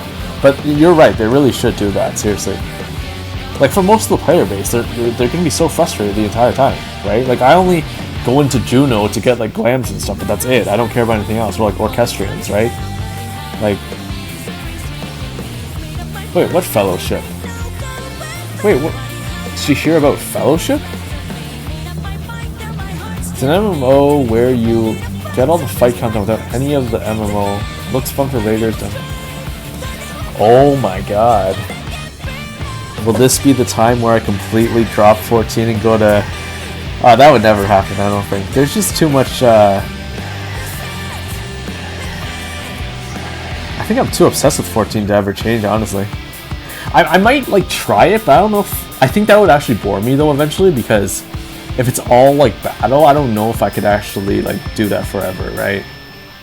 Like I might as well just go play a shooter or play like League of Legends or something where I can actually have like a really, actually I can't say League of Legends. League of Legends is pretty toxic, guys. I haven't played it for years, but you guys know what I mean. It's like those games are very fleshed out and they've been out for years, and like I feel like that would be more worth it to me if I were to do that, like to play like a battle royale or something, right? Play something that actually focuses on that. I feel like right now it's a bit too soon for an MMO to just be that. I feel like there's going to be a lot of limiting options. Like, yeah, it might be fun at first with like, you know, like you jump right into raids, but maybe they have zero customizability, right? And it could be like really terrible. Right? Like what if there's like one race and like one gender and then like you literally don't do anything else, right? I think that'd be kind of boring, like in that sense. Oh, Mythic Plus?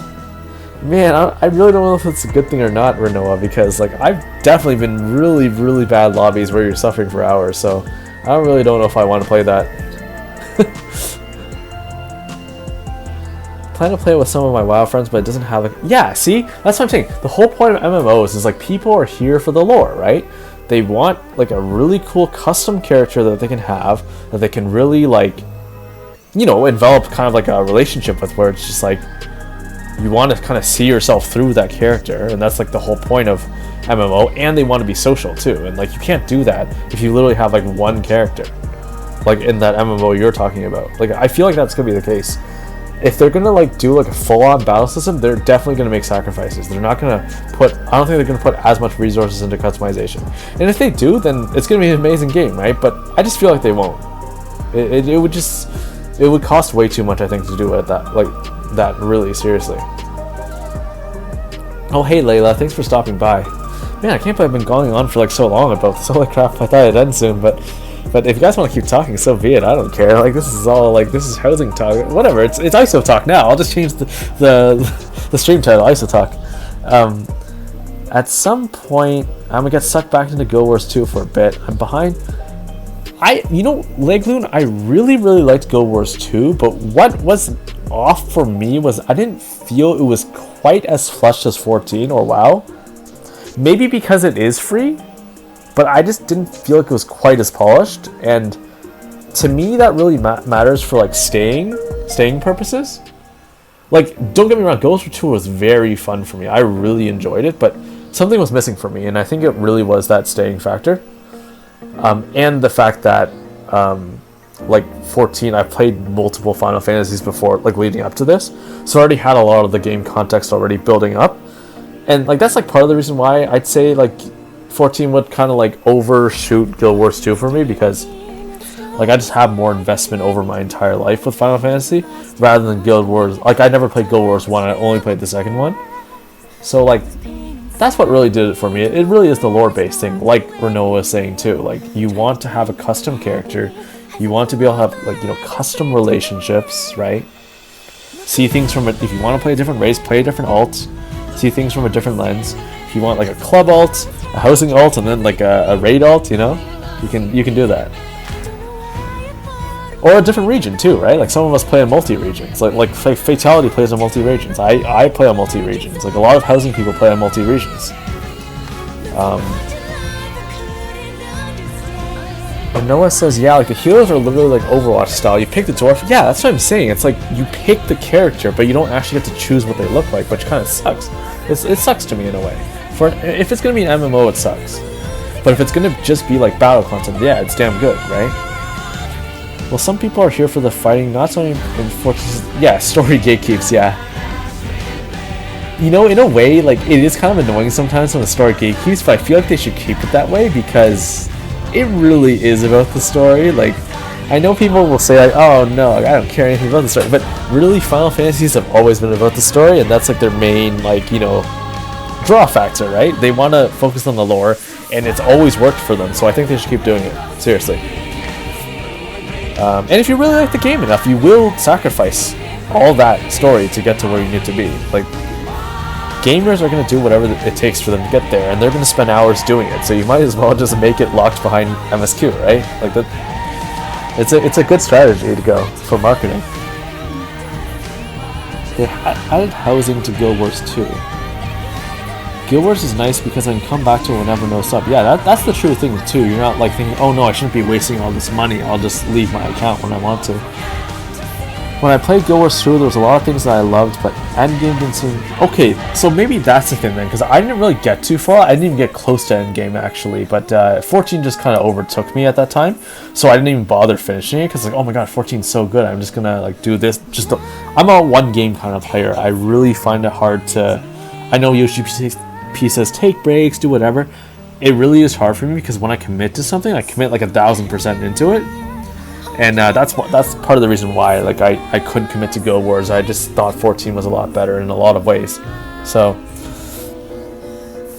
they added a new raid for the first time since after like years. Oh really? Oh, that's kind of a bummer. No wonder Teak like kind of quit, because I think he was saying something about that where it's like you caught up at a certain point and then there was just like nothing after that, which is kind of shitty. Like even if the gameplay, don't get me wrong, I still think the gameplay was probably more fun than WoW and 14 combined. I really liked the gameplay. Like the fighting was really fun. Legwoon responds and says, yeah, this is something I enjoy a lot. Less pressure work. Yeah, you can put it down. Yeah, it's like pick up and play whenever, right? Like no sub involved.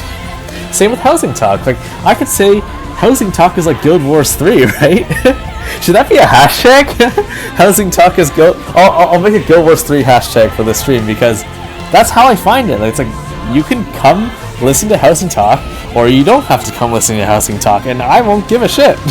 It's just like the Guild Wars people. Like, you can go play Guild Wars 2 if you want. You can leave for 7 years and come back and play all the expansions. You know? These VODs will always be up. Maybe not on Twitch, but they'll at least always be up on my YouTube.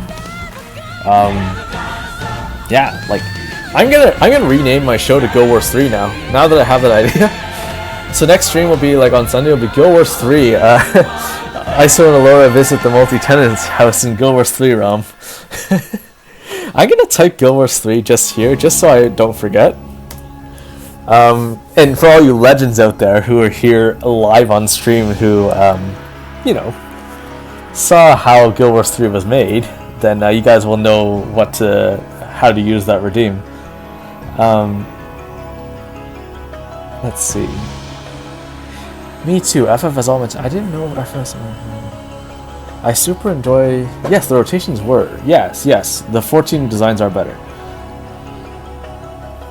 Yeah, housing or raid. Yeah. So if you want to, like, you know, play some Leap of Faith and Gold Saucer for a couple days, right?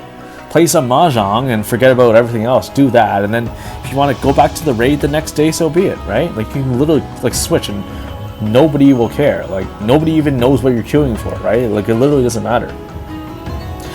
By the way, about Mahjong, I really want Mahjong Master, but I unfortunately haven't had the time to do it because of all the housing stuff. But I really want Mahjong Master, man. It was like impossible on JP because all those JP people were absolutely insane at Mahjong. Like, there was literally live leaderboards, like, outside of the game, like, third party, that, like, they were literally tracking who was better. Like, it was crazy, man. It's like, do you guys remember, like, the old, like, Dota days and, like, you know, like, the League days? You know, Dota especially, where they had, like, an MMR, like, you know, the hidden rating. They have that in Mahjong, but on JP. It's crazy. And people literally play the free trial just to play Mahjong and nothing else. That's how crazy it is to get if you're a Mahjong Master on JP, you're literally like a god at the game, basically. But so that's why I'm kind of glad I'm over at NA too, because I can actually face like realistic players, and it's not just like, hey, let me just face this crazy chess master who has like a 7,000 MMR in Mahjong, and they've only been playing Mahjong for 10 years and nothing else. Man. Goes to housing has really cool. Oh, I didn't know they had housing, Renoa. Oh, I'm gonna link that to me if you can, Renoa, like a video or something. Like, just DM it to me on Discord. I want to see how that looks like. Oh, so it's kind of, yeah, everyone's kind of getting into housing now. I think they're all trying to like dig at 14, but I have to say this: I really don't think anyone will even come close to 14, just based on how the other MMOs are designed. Like, they just won't do it. Like, there's no point for them to do it. They'll give an option to, right? So they can kind of please like all the crowds. But in terms of actually getting hardcore into it, I don't think they will even come close. I mean, you guys, could clip this and then prove me wrong later, but fortunately I have clips turned off, so there's no way you can do it. I guess Alora can just say ISO liar, pants on fire, you know, whatever. I'm not lying, I'm just trying to be truthful here. I just don't think that they will surpass 14. Yeah, you can do scale up and down furniture. Allows for some wild designs. Okay, I can see that. Trying to cover. Oh, yeah, that kind of sucks, brutality, but it's kind of good in a way because you know you'll be 14 forever, right? 14 elitist, right? 14 elitist housing forever. Oh, I'm not going to say that because someone's going to cancel me as soon as I say that. I do not mean that, guys. It's just like a really funny joke. I just don't think that like anyone will surpass 14 just because of how much experience they have with it over all these years. Like, it's gonna be really hard for them to do, to just like completely dismiss like all the other content they have just to focus on housing. Like, that's why you have certain MMOs for a reason. Like, people who are with the more creative side will definitely go to 14, or people who want the really hardcore battle content. WoW, I still think is like pretty much above 14 in that. 14, yes, some of the ultimates are crazy hard, but I believe in general, WoW players, it takes a bit more to be good at it than 14. 14 is very choreographed, is what I can say the difference is. WoW, like, you have to have a bit better reaction time too for certain things, so yeah.